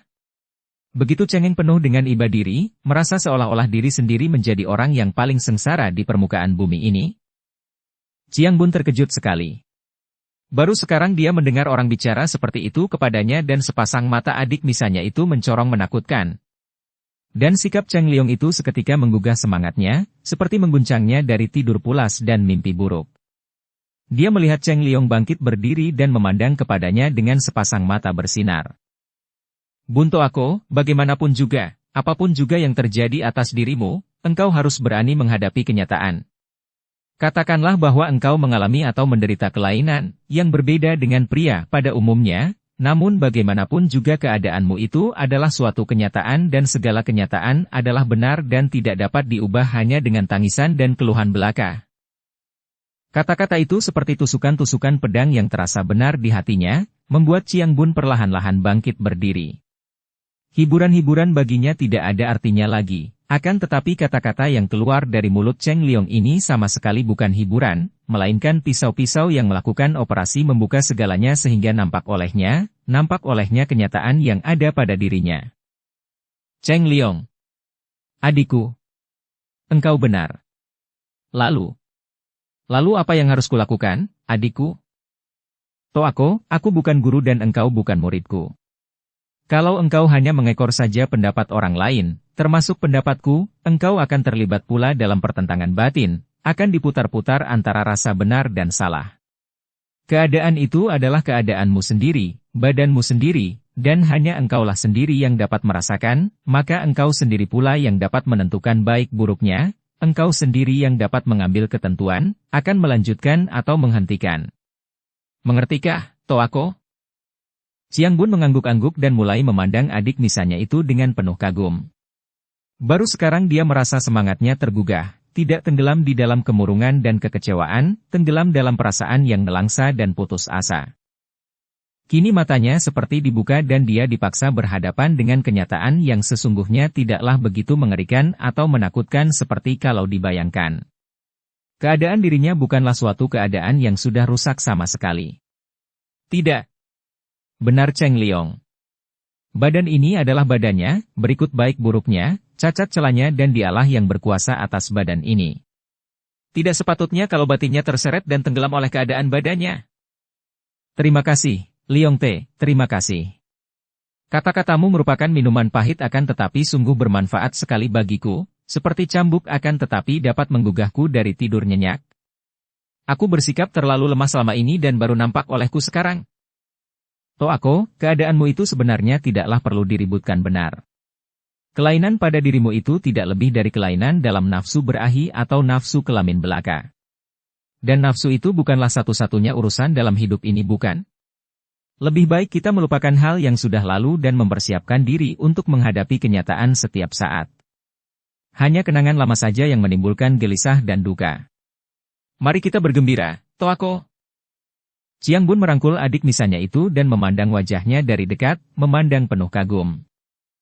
Ah, tak kusangka adikku yang dahulunya seorang anak yang bengal itu kini menjadi seorang pemuda yang batinnya jauh lebih dewasa daripada aku, dan baru sekarang aku melihat betapa diriku selama ini tersiksa oleh batinku sendiri. Batinku selalu tenggelam dalam keluhan dan kesengsaraan yang kubuat sendiri. Engkau memang benar. Hidup ini bukan hanya urusan nafsu berahi semata dan cintaku yang sudah-sudah itu hanyalah nafsu berahi belaka karena aku pun menyadari bahwa cinta kasih yang murni tidak membeda-bedakan dan tidak memilih-milih. Tapi terus terang saja, adikku. Setelah aku mengetahui bahwa Gangga seorang gadis, dan aku mengamati perasaanku, aku hampir merasa yakin bahwa aku memang cinta padanya, tak peduli ia itu pria atau wanita. Akan tetapi, sudahlah.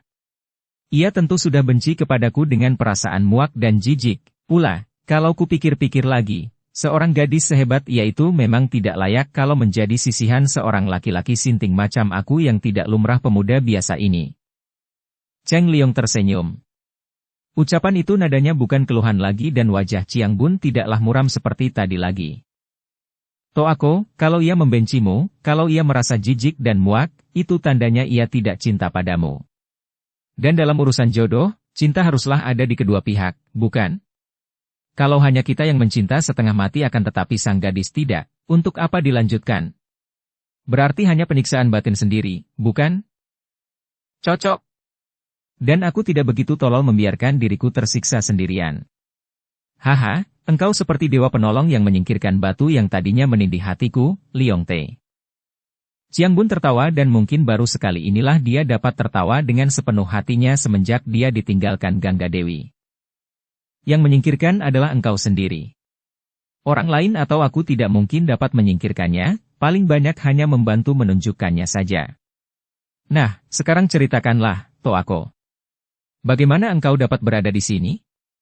Apakah engkau juga ingin menghadiri pertemuan antara para pendekar di tempat ini? Chiang Bun mengangguk-angguk dan kini dia bercerita dengan suara yang wajar dan bebas. Aku merantau tidak ada tujuan dan aku membatalkan niatku menyusul ke Butan. Dalam perantauan itu aku mendengar berita angin bahwa para pendekar akan mengadakan pertemuan di hutan cemara ini, maka aku pun segera pergi ke sini.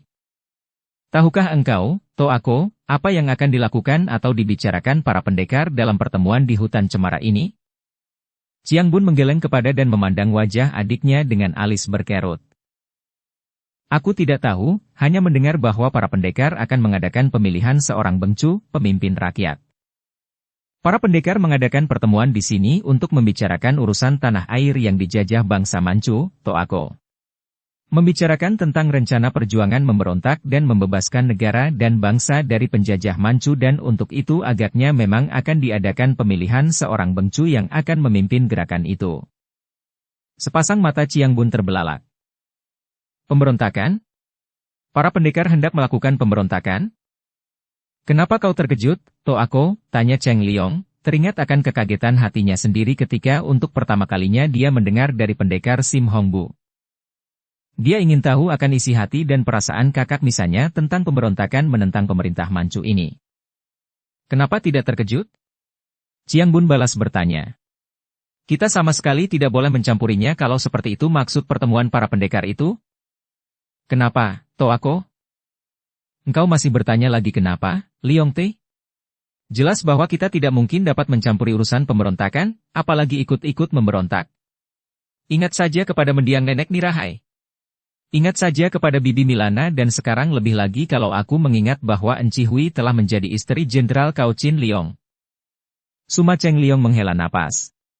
Persis benar perasaan kakak misalnya ini dengan perasaan hatinya sendiri ketika untuk pertama kali dia membantah ayahnya dan pendekar Sim Hongbu. Mula-mula aku pun berpendapat begitu, Toako. Akan tetapi ayahku sendiri menyetujui rencana para pendekar itu dan setelah bercakap-cakap, aku pun dapat melihat kebenaran pendapat mereka yang hendak menentang pemerintah Manchu. Cheng Liong lalu menerangkan kepada kakak misalnya tentang para patriot yang hendak membebaskan tanah air dari cengkeraman penjajah Manchu dan dalam perjuangan membebaskan bangsa dari belenggu penjajahan tidak dikenal kepentingan pribadi. Boleh jadi kaisar sekarang, biarpun seorang bangsa Manchu, merupakan seorang kaisar yang baik, akan tetapi bagaimanapun juga baiknya, dia termasuk ke dalam alat dari bangsa asing yang menjajah bangsa kita. Dalam perjuangan ini kita tidak memusuhi pribadi-pribadi, dan juga kita bukan berjuang untuk kepentingan pribadi, melainkan perjuangan rakyat terhadap penjajah. Kalau begitu, engkau datang untuk ikut dalam pertemuan itu, ikut merencanakan pemberontakan? Chiang Bun bertanya, wajahnya menjadi agak pucat mendengar urusan yang amat gawat itu. Cheng Liong tersenyum. Toako, seperti juga engkau, dan kuharapkan juga seperti semua orang muda, aku pun tidak mudah puas menerima suatu pendapat begitu saja. Aku datang untuk melakukan penyelidikan, meneliti keadaan dan mengenal orang-orang yang hendak memimpin perjuangan itu, apakah benar-benar mereka itu adalah pendekar-pendekar dan patriot-patriot sejati yang hendak menyumbangkan jiwa raga demi kepentingan bangsa, ataukah hanya segerombolan orang yang suka bertualang mencari keuntungan diri pribadi belaka. Chiang Bun menggeleng-geleng kepalanya perlahan. Aku bingung, Liong Te. Aku tidak tahu apakah aku dapat mencampuri urusan pemberontakan. Semua terjadi demikian tiba-tiba. Sebelum mendengar keteranganmu ini, aku sama sekali tidak pernah membayangkan akan adanya rencana pemberontakan. Akan tetapi, engkau benar. Sebelum mengambil keputusan, sebaiknya kalau aku pun melihat dan mendengar lebih dulu, menyelidiki dahulu dengan teliti. Bagus, begitulah seyogianya, Toako. Dan mengingat bahwa kita berdua adalah anggota keluarga Pulau Es, dan karena kita berdua masih ragu-ragu dan bermaksud menyelidik, lebih baik kalau kita berpencar. Sebaiknya kalau kita menyembunyikan nama keluarga kita agar tidak mudah dikenal orang. Bagaimanapun juga, semua pendekar tahu belaka bahwa keluarga para pendekar Pulau Es masih mempunyai hubungan, bahkan mempunyai darah keluarga Kaisar Manchu. Hal ini tentu akan menimbulkan kecurigaan dan mendatangkan hal-hal yang mungkin tidak baik. Chiang Bun mengangguk. Baik, adikku. Dan tempat ini kita jadikan tempat pertemuan kita. Kita berpencar dan melakukan penyelidikan sendiri-sendiri secara terpisah, kemudian pada malam harinya kita bertemu di sini dan membanding-bandingkan hasil penyelidikan kita. Dua orang kakak beradik Misan ini lalu saling berpisah meninggalkan bukit itu, mengambil jalan yang bertentangan. Tikus-tikus macam kalian ini tidak patut menyebut diri pendekar-pendekar. Bentakan itu dikeluarkan oleh seorang gadis yang berdiri sambil bertolak pinggang, menghadapi tiga orang laki-laki yang menyeringai gembira. Pagi itu masih agak gelap, matahari masih terlampau rendah untuk dapat mengusir kegelapan yang ditimbulkan oleh pohon-pohon yang lebat dalam hutan itu. Seorang gadis yang usianya antara 18 atau 19 tahun. Tubuhnya padat ramping dan tingginya sedang. Pakaiannya sederhana, bukan hanya potongannya melainkan juga terbuat dari kain kasar. Akan tetapi justru pakaian sederhana ini bahkan menonjolkan kecantikannya dan keindahan bentuk tubuhnya. Rambutnya yang hitam panjang itu dikuncir dua dan digelung ke atas, tanpa perhiasan, hanya ditusuk dengan dua potong bambu sebesar sumpit. Sepatunya dari kulit, menutupi seluruh kaki sampai ke betis. Melihat sikap dan dandanannya, mudah diduga bahwa ia adalah seorang gadis yang biasa melakukan perjalanan jauh, biasa menempuh dan menghadapi bahaya, seorang gadis Kang Ou. Akan tetapi, tidak nampak sebuah pun senjata menempel di tubuhnya. Sepasang matanya tajam bersinar-sinar, apalagi pada saat ia sedang marah seperti itu. Hidungnya yang kecil mancung itu dapat bergerak-gerak sedikit cupingnya, dan mulutnya yang cemberut itu berbibir merah basah, tanda bahwa ia sehat dan segar. Kedua pipinya, pada tonjolan pipi di tepi bawah mata nampak merah sekali seperti diberi pemerah muka, padahal pipi itu merah asli seperti juga bibirnya. 3 orang laki-laki itu berusia antara 30 sampai 40 tahun dan biarpun dimaki oleh gadis itu, mereka tetap bergembira dan tersenyum-senyum genit. Dari pandang mata mereka, sikap dan bau mulut mereka, mudah diketahui bahwa mereka sedang mabok atau kebanyakan minum arak di pagi itu. Sepagi itu sudah mabok, ini merupakan tanda orang-orang yang sudah menjadi hamba minuman keras dan dalam keadaan mabok seperti itu, biasanya orang tidak lagi sadar akan apa yang mereka lakukan, meniadakan sopan santun dan watak-watak asli mereka akan nampak keluar tanpa hambatan. Hehe, Nona manis. Apa salahnya kalau kami mengajak engkau bersenang-senang di pagi hari yang sunyi dan sedingin ini? Haha, seorang di antara mereka yang matanya sipit sekali berkata. Bercumbu sedikit tiada salahnya, Nona. Kami para pendekar pun suka bermain cinta, hai hik, kata orang kedua yang hidungnya bengkok seperti hidung burung kakak tua. Hahaha, benar, benar. Pendekar pun laki-laki biasa yang suka bercanda dengan gadis cantik seperti engkau, Nona. Dan tahulah engkau? Kedua pipimu begitu merah dan apa artinya kalau seorang gadis manis merah pipinya? Orang ketiga yang jenggotnya lebat berkata. Artinya, sambung yang pertama. Artinya gadis itu minta dicium pipinya, haha. Mereka bertiga tertawa bergelak, terbahak-bahak sambil memegangi perut.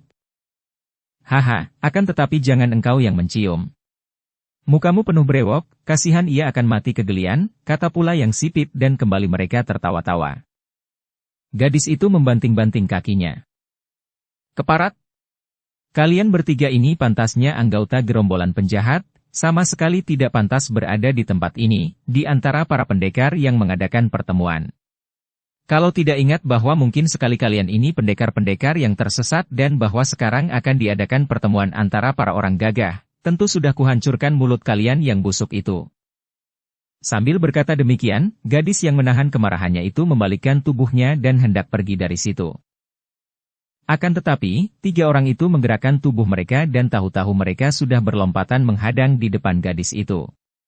Dari cara mereka bergerak melompat, dapat diketahui bahwa 3 orang pria ini adalah orang-orang yang memiliki kepandaian silat yang lumayan. Wah, nanti dulu, Nona, kata yang bermata sipit, yang paling tua dan agaknya menjadi pimpinan di antara mereka. Kalian mau apa? Bentak gadis itu dengan kemarahan yang hampir tak dapat dipertahankannya lagi. Nona manis, engkau sungguh tidak adil. Kami bertiga bertemu denganmu, menjamah pun tidak, mengganggu pun tidak, hanya memuji-muji kecantikanmu. Untuk pujian itu, sudah sepatutnya kalau kami menerima hadiah. Sebaliknya, engkau memaki-maki dan menghina kami. Karena itu, tidak boleh engkau pergi sebelum kami menerima ganti rugi atas perlakuanmu yang tidak adil kepada kami. Apa yang kalian kehendaki? Tidak banyak, hanya masing-masing dari kami menerima 1 ciuman saja darimu. Dukung channel Novel Silat dengan subscribe, follow, like, komen dan share. Si mata sipit menyeringai dan 2 orang temannya mengangguk-angguk dengan jakun turun naik karena mereka sudah membayangkan betapa akan sedapnya menerima sebuah ciuman dari Dara yang manis dan jelita ini. Kini kemarahan Dara itu tidak dapat ditahannya lagi. Mukanya menjadi merah dan matanya mencorong seolah-olah mengeluarkan api.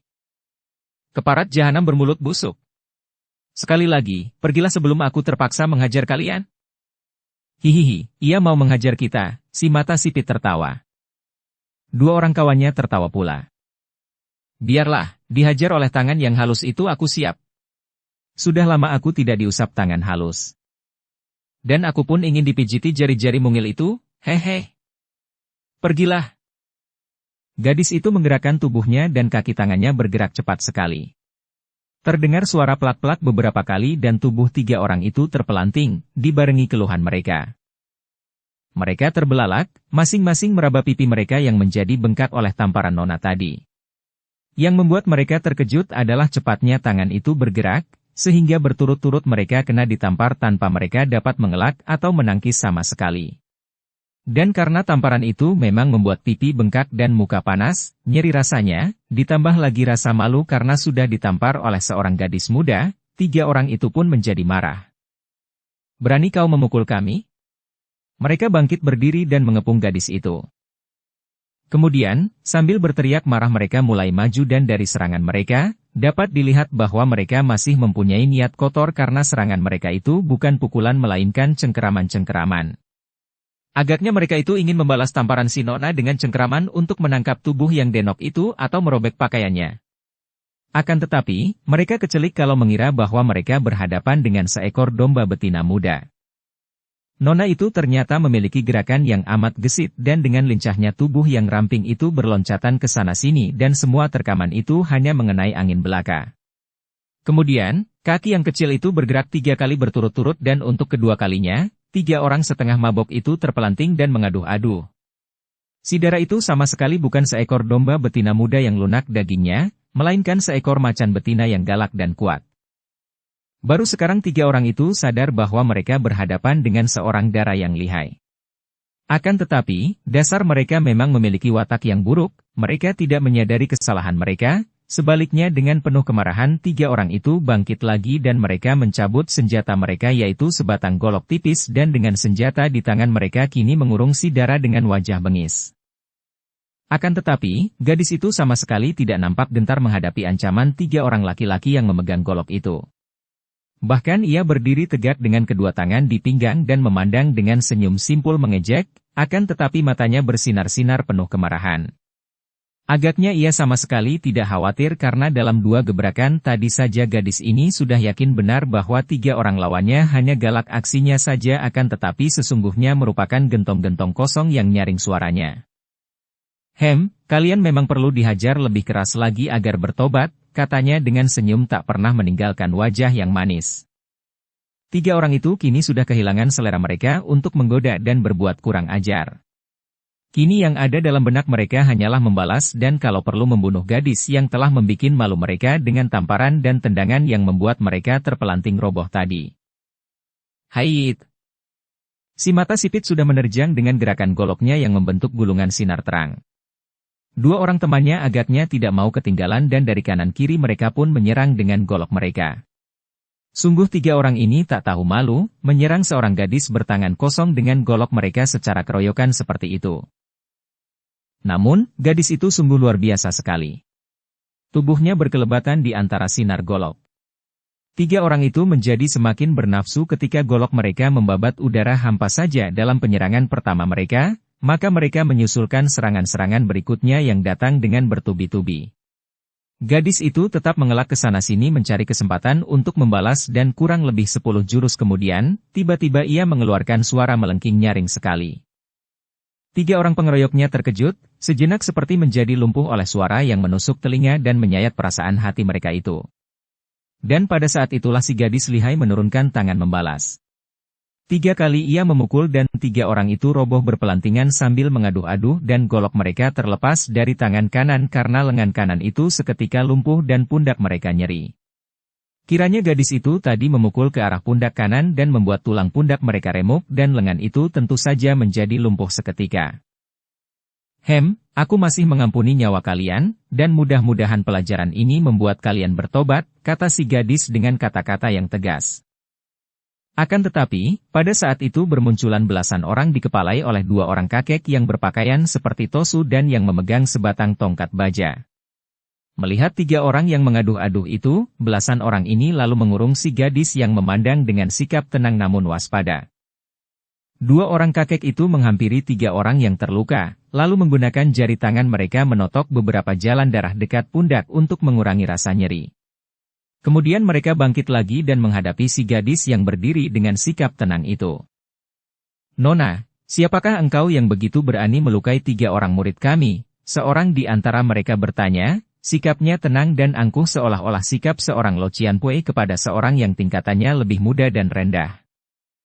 Melihat jubah putih dari 2 orang Tosu itu dan gambar bunga teratai putih di atas dasar biru bundar di dada, gadis itu mengerutkan alisnya, lalu berkata dengan suara halus akan tetapi mengandung nada mengejek. "Siapa adanya aku tidak perlu dibicarakan, akan tetapi kalau tidak salah, Jiwi adalah orang-orang Pek Lian Pai yang sangat terkenal, bukan? Dan 3 orang yang menjadi murid Jiwi itu adalah anggota-anggota Pek Lian Pai. Akan tetapi mengapa mereka bersikap seperti penjahat-penjahat rendah yang suka mengganggu wanita? Apakah memang para murid Pek Lian Pai diajar untuk kurang ajar terhadap wanita? Wajah 2 orang kakek itu berubah merah dan Tosu kedua yang bertubuh gemuk pendek menghentakkan tongkatnya di atas tanah. Xiancai, nona muda yang bermulut lancang. Mana mungkin murid-murid kami melakukan hal yang rendah? Akan kutanya mereka. Dia lalu menoleh kepada 3 orang yang masih menyeringai itu. Coba katakan, apakah benar kalian mengganggu wanita? Hayo jawab sebenarnya. Si mata sipit yang mewakili 2 orang kawannya cepat menjawab. Sama sekali tidak, Susiok. Kami mana berani mengganggu wanita. Kami bertemu dengan nona ini dan karena merasa bahwa di antara kami dan nona ini terdapat persamaan paham, kami menganggapnya sebagai seorang sahabat dan kami menyapanya. Akan tetapi ia marah-marah dan memaki-maki kami, bahkan lalu menyerang dan melukai kami. Tosu pendek gendut itu kembali memandang gadis itu dengan alis berkerut. Akan tetapi gadis itu telah mendahuluinya dan berkata sambil tersenyum mengejek. Aku mendengar bahwa Pek Lian Pai mempunyai dasar agama Pek Lian Kau, agama teratai putih, yang menjadi cabang dari agama Tukau. Mengambil gambar teratai putih untuk menunjukkan bahwa Pek Lian Pai putih bersih. Akan tetapi siapa kira, murid-muridnya selain pemabok-pemabok dan pengganggu wanita, juga pembohong-pembohong besar dan pengecut, tidak berani mengakui kesalahan dan tidak mau mempertanggungjawabkan perbuatan mereka. Si Tosu gendut marah. Matanya terbelalak dan tongkatnya digerakkan, melintang di depan dadanya. Engkau ini bocah perempuan lancang mulut dan sombong, agaknya mengandalkan sedikit kepandaian untuk menghina Pek Lian Pai. Majulah, hendak pintu melihat sampai di mana kelihayanmu. Setelah berkata demikian, kakek gendut itu menancapkan tongkatnya di atas tanah dan dia menerjang maju, mengirim tamparan ke arah pundak gadis itu. Bagaimanapun juga, sebagai seorang tokoh besar Pek Lian Pai, dia merasa malu kalau harus menghadapi seorang gadis remaja dengan senjatanya, dan ketika menyerang pun dia hanya menampar pundak karena tidak bermaksud mencelakai, melainkan hanya memberi hajaran saja kepada gadis muda yang dianggapnya sombong dan keterlaluan telah berani melukai 3 orang murid Pek Lian Pai itu. Agaknya kakek ini merasa yakin bahwa tamparannya itu tentu akan berhasil, karena bukan tamparan biasa, melainkan jurus ilmu silat Pek Lian Pai yang lihai. Tamparan yang dilanjutkan dengan cengkeraman dan dilakukan dengan amat cepat, juga mengandung tenaga sinkang yang cukup kuat. Akan tetapi kakek gendut itu kecelik. Dengan gerakan indah namun cepat sekali, juga dilakukan seenaknya, dengan merendahkan tubuh dan miring lalu menggeser kaki ke belakang, gadis itu sudah mampu menghindarkan serangannya itu dengan amat baiknya. Hal ini membuat si Tosu penasaran. Kakinya melangkah ke depan dan dia mengirim serangan kedua. Kaki menendang ke arah lutut dilanjutkan cengkeraman ke arah pundak dengan tangan kiri dan totokan jari tangan kanan ke arah leher. Sungguh merupakan serangkaian serangan yang amat berbahaya. Kembali kakek itu kecelik. Dengan gerakan tubuh yang amat lincah, gadis itu dapat menghindarkan diri pula dengan amat baiknya dan 3 serangan beruntun itu pun semua hanya mengenai tempat kosong belaka. Setelah lewat belasan jurus serangan yang semua dapat dihindarkan gadis itu dengan elakan yang lincah, tiba-tiba ketika kakek itu menghantamkan tangan kanannya dari atas ke arah gadis itu karena dia pun sudah mulai penasaran dan kini menyerang sungguh-sungguh, gadis itu mengangkat tangan kirinya menangkis. Melihat ini, kakek Pek Lian Pai menjadi girang. Inilah yang diharapkan sejak tadi. Gadis itu terlalu lincah gerakannya sehingga sukarlah mengenai tubuhnya, seperti menyerang seekor kupu-kupu yang lincah saja. Akan tetapi kalau gadis itu menangkis, dia akan dapat menghajar gadis itu dengan beradunya kedua lengan. Biarlah gadis itu akan menerima hukuman dan tulang lengannya akan patah. Maka, melihat gadis itu mengangkat tangan menangkis, dia pun segera mengerahkan tenaga sinkang ke dalam lengan kanan yang ditangkis. Dua lengan bertemu dan kakek itu terkejut bukan main karena pertemuan lengan yang diharapkan akan dapat mematahkan tulang lengan lawan atau setidaknya membuat gadis itu roboh, sebaliknya malah membuat dia terhuyung ke belakang dengan lengan terasa nyeri sekali. Ada semacam tenaga aneh yang amat kuat menangkis tenaganya dan tenaga itu bahkan mendorongnya sehingga tanpa dapat dipertahankannya dia terhuyung ke belakang. Totiang, apakah engkau masih hendak melanjutkan kesesatanmu? Gadis itu membentak, kelihatan marah. Dalam pertemuan tenaga yang membuat kakek itu terhuyung tadi, ia sama sekali tidak bergoyah. Hal ini saja sudah menunjukkan bahwa dalam hal sinkang pun gadis itu lebih lihai. Namun Tosu gendut itu memang tidak tahu diri atau memang sudah nekat karena merasa malu untuk mengaku kalah. Dia meloncat ke belakang, mencari tongkat yang tadi menancap di tanah dan dengan tongkat melintang dia menerjang maju lagi. Tongkat itu membentuk gulungan sinar dan mengeluarkan suara angin mendesir ketika bergerak menyambar ke arah kepala gadis itu. Wut! Tongkat menyambar luput dan kini kakek kedua yang tinggi kurus sudah ikut pula menyerang dengan tongkatnya, menusuk ke arah belakang lutut gadis itu dengan maksud merobohkannya. Gadis itu terkejut. Nyaris belakang lututnya tertotok, maka ia pun meloncat jauh ke belakang dan tangan kanannya bergerak ke arah pinggangnya. Nampak sinar keemasan menyilaukan mata dan gadis itu ternyata telah memegang sebatang suling terbuat dari emas yang indah sekali. Kalian tidak bisa diberi hati, harus dihajar. Majulah. Gadis itu kini menantang. Dua orang kakek itu pun merasa penasaran sekali. Mereka adalah tokoh-tokoh besar Pek Lian Pai, masa menghadapi seorang gadis remaja saja tidak mampu menang? Keduanya tidak tahu malu lagi karena terdorong rasa penasaran untuk dapat mengalahkan gadis itu. Akan tetapi sebelum bergerak, tiba-tiba berkelebat bayangan orang dan tahu-tahu di situ telah berdiri seorang pemuda remaja berusia 20 tahun yang bertubuh tinggi besar dan bersikap gagah perkasa, berwajah ramah penuh senyum cerah. Pemuda ini segera menyelinap di antara mereka dan menghadapi dua orang kakek itu sambil mengangkat kedua tangan ke atas, lalu menjura dengan hormat. Jiwi Totiang harap sabar dulu. Harap Jiwi pikirkan baik-baik, apakah sudah cukup pantas kalau Jiwi melanjutkan perkelahian ini? Pemuda itu bertanya dengan suara lantang.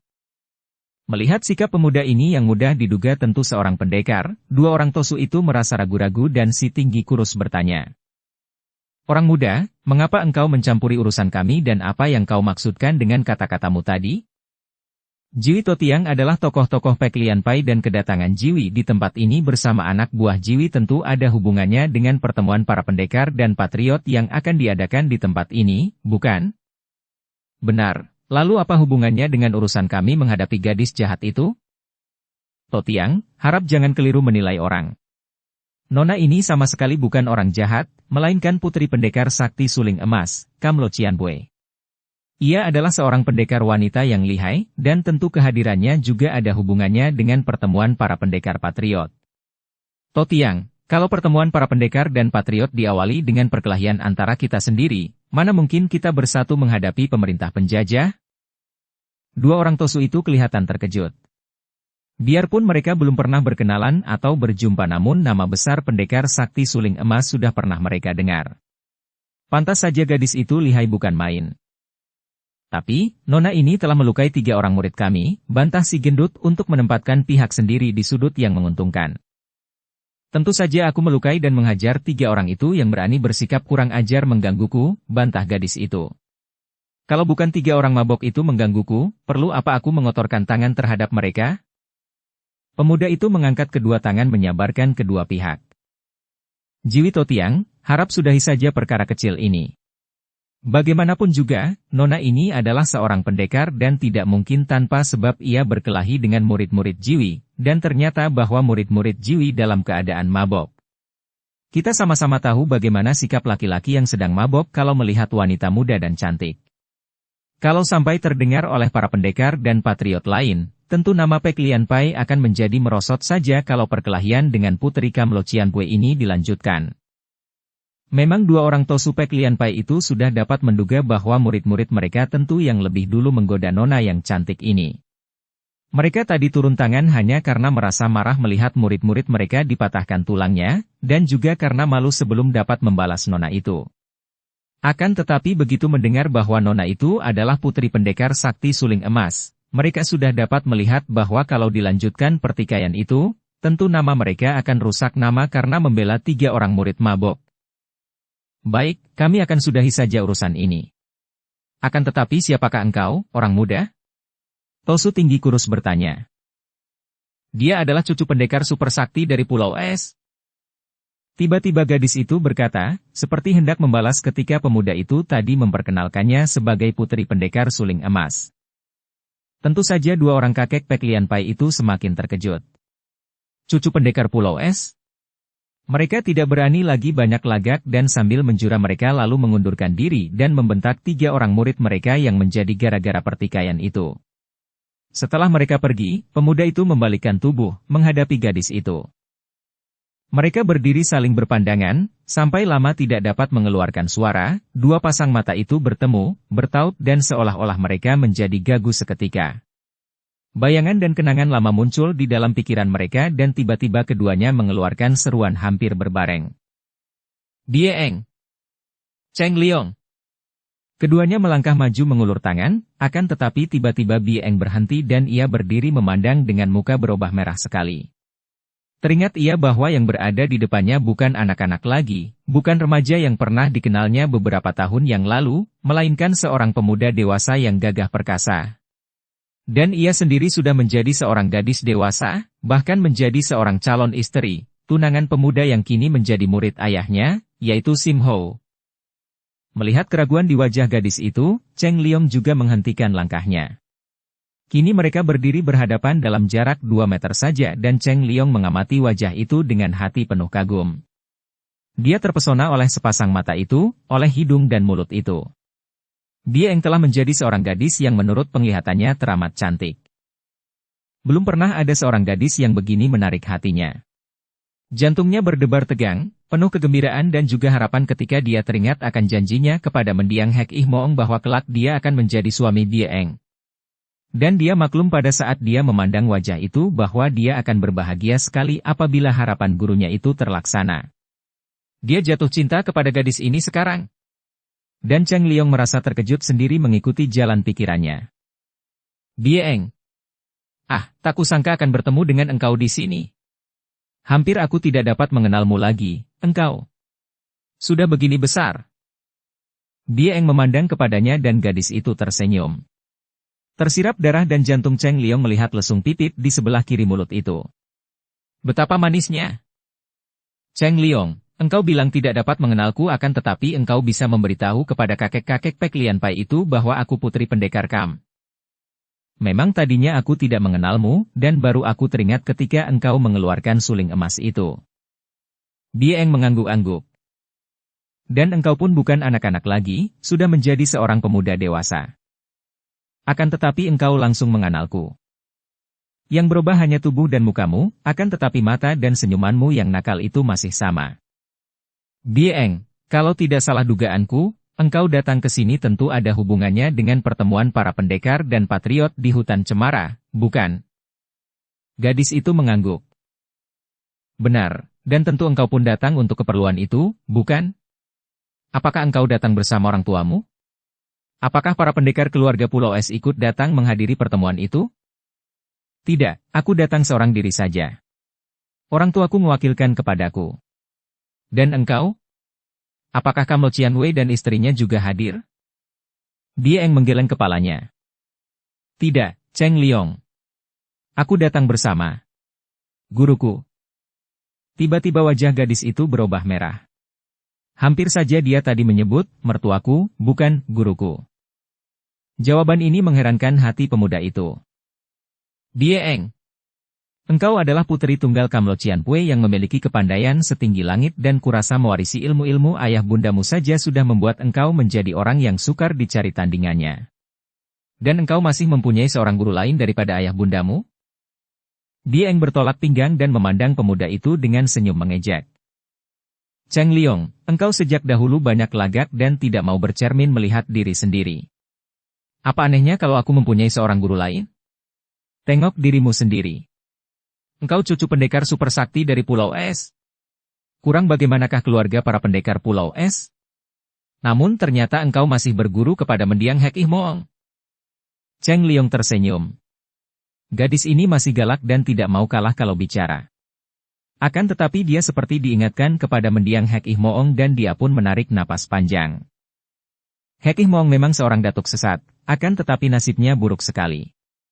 Aku merasa kasihan kepadanya. Akan tetapi dia berwatak baik, dia pernah menyelamatkan aku. Sayang dia menjadi datuk sesat. Dan dia mati ketika berhadapan dengan keluargamu. Akan tetapi, bukan ayah yang membunuhnya. Hek Ih Moong sendiri yang menyerang ayah padahal dia dalam keadaan luka parah sehingga gerakan serangannya itu menewaskannya sendiri. Bie Eng membantah. Cheng Liong mengangguk-angguk. Dia berkata ragu. Hek Ih Moong memang berwatak aneh, kadang-kadang dia jahat bukan main, akan tetapi kadang-kadang baik sekali. Bagaimanapun juga, andai kata dia tewas di tangan seorang pendekar sakti seperti ayahmu pun sudah sepatutnya. Dialah yang menyebabkan kakek dan nenek-nenekku di Pulau Es tewas, dia penyebab malapetaka yang melenyapkan Pulau Es. Sepasang mata yang indah itu terbelalak. Apa? Dan engkau masih mau menjadi muridnya? Tanya Bie Eng dengan seruan kaget dan penuh keheranan. Cheng Liong menghela napas panjang. Dia berkali-kali menyelamatkan nyawaku, membelaku dan amat mengasihiku. Dia mengajarkan ilmu-ilmunya kepadaku dengan setulus hatinya. Mana mungkin aku membalas budinya dan kasih sayangnya dengan kebencian? Tapi dia menyerbu keluarga Pulau Es dan menyerbu orang tuaku. Itulah satu di antara keanehan dan kejahatannya. Dia tidak pernah mau menerima kekalahan. Karena itu dia menjadi penasaran karena pernah kalah oleh ayahmu, dia selalu ingin membalas kekalahannya itu. Akan tetapi sudahlah, Bie Eng. Dia sudah meninggal dunia, tewas oleh ulahnya sendiri. Bagaimanapun juga, aku tidak dapat melupakan semua kebaikannya. Ingatkah kau ketika dia mengobatimu? Bie Eng mengangguk-angguk dan menggigit bibirnya. Dan engkau ditipunya, obat manjur dikatakan akan membunuhmu. Cheng Liong tertawa. Teringat akan hal itu, Bie Eng tertawa juga. Gurumu itu jahat dan nakal, suka menggoda orang. Aku sudah marah dan merasa ngeri karena maut berada di depan mata ketika dia berbohong mengatakan bahwa obatnya itu adalah racun. Dan dia memaksa kita bersumpah agar menjadi suami istri. Tiba-tiba wajah Bie Eng berubah merah sekali dan bersungut-sungut. Engkau yang berjanji, bukan aku. Kemudian gadis itu menyambung secara tiba-tiba. Cheng Liong, kenapa engkau berjanji seperti itu kepada Hek Ih Moong? Cheng Liong memandang kepadanya dan melihat betapa gadis itu kelihatan malu. Dia merasa tidak enak hati. Bie Eng, aku terpaksa menerima janji suhu karena aku ingin menolongmu. Aku sendiri tidak akan mau berjanji seperti itu kalau tidak terpaksa karena melihat engkau terancam maut. Dan engkau sendiri, kenapa engkau menolak keras ketika disuruh berjanji? Apakah engkau benci kepadaku? Bie Eng menggeleng kepala. Bukan karena benci, akan tetapi mana mungkin aku berjanji seperti itu? Bagiku, urusan pernikahan adalah bagaimana keputusan orang tuaku saja. Ah, sungguh sebaliknya dengan aku, Bie Eng. Bagiku, urusan pernikahan adalah urusan dua orang yang bersangkutan, sama sekali tidak boleh ditentukan orang lain, walaupun orang lain itu orang tua sendiri atau guru. Dulu itu, kalau tidak terpaksa untuk menolongmu, aku tidak akan mau berjanji.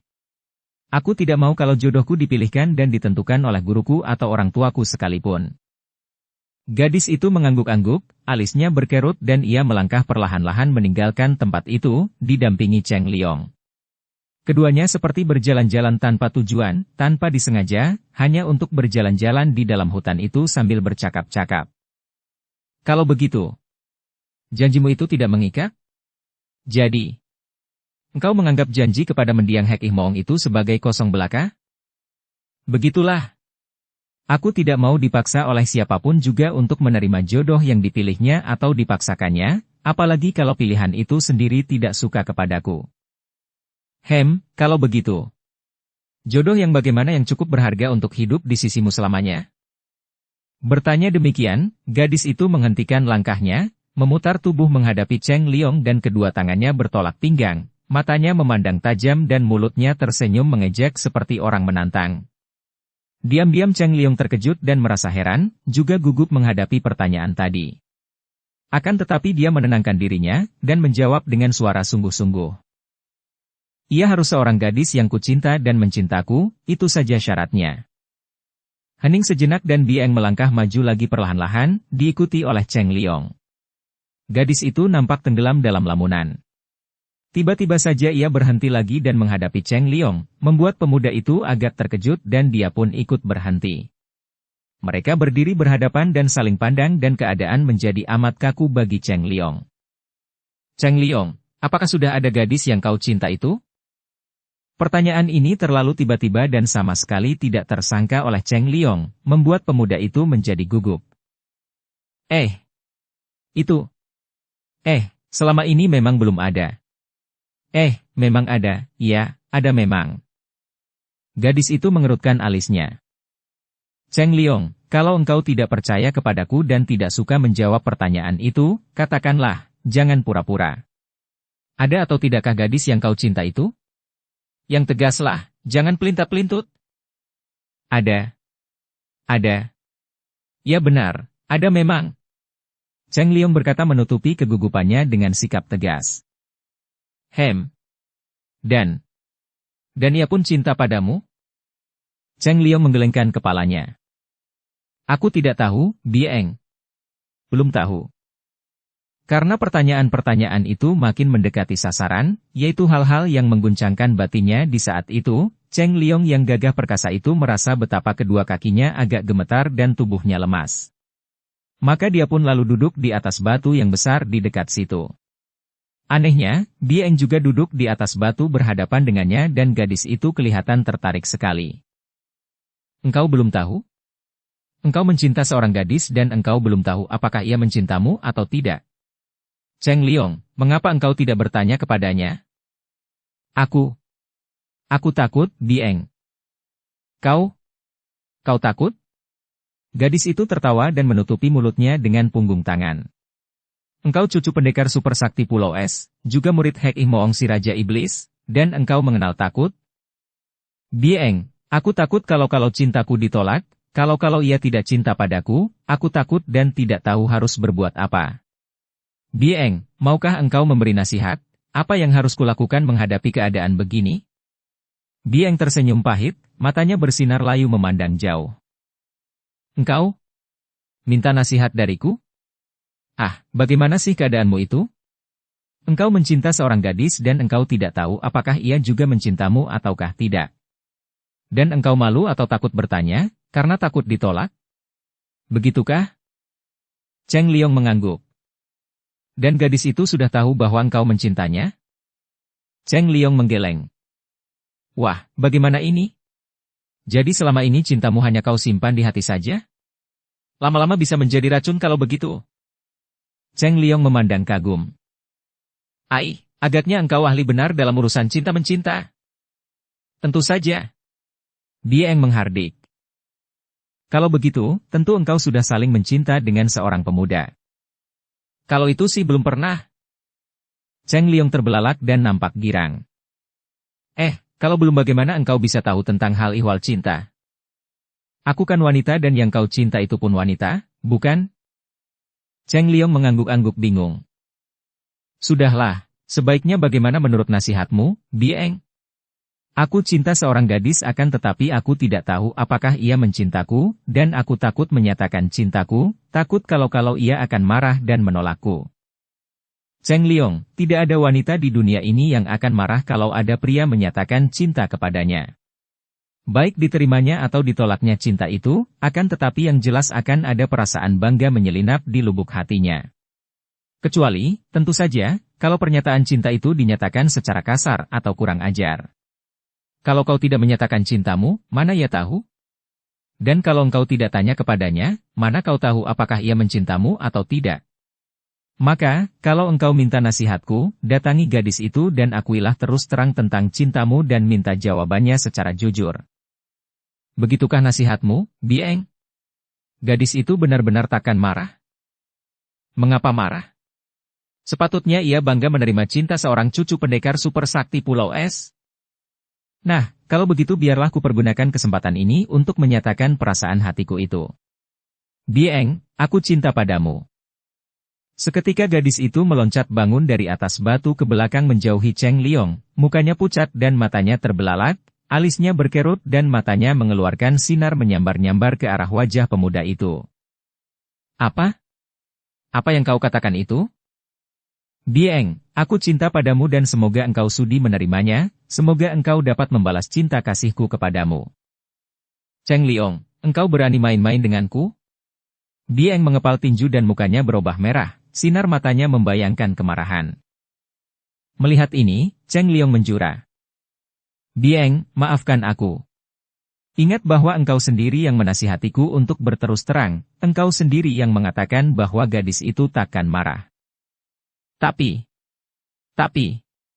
kukira bukan aku gadis itu, dan bukankah kau tadi mengatakan bahwa janjimu kepada Hek Imoong itu hanya kosong belaka? Bahwa janjimu itu tidak mengikat apa-apa? Memang benar, janjiku itu dahulu kulakukan hanya untuk menyelamatkanmu. Dan aku menentang janji itu dalam batinku, Bieng. Aku tidak mau mendiang suhu memaksa kita untuk berjodoh begitu saja.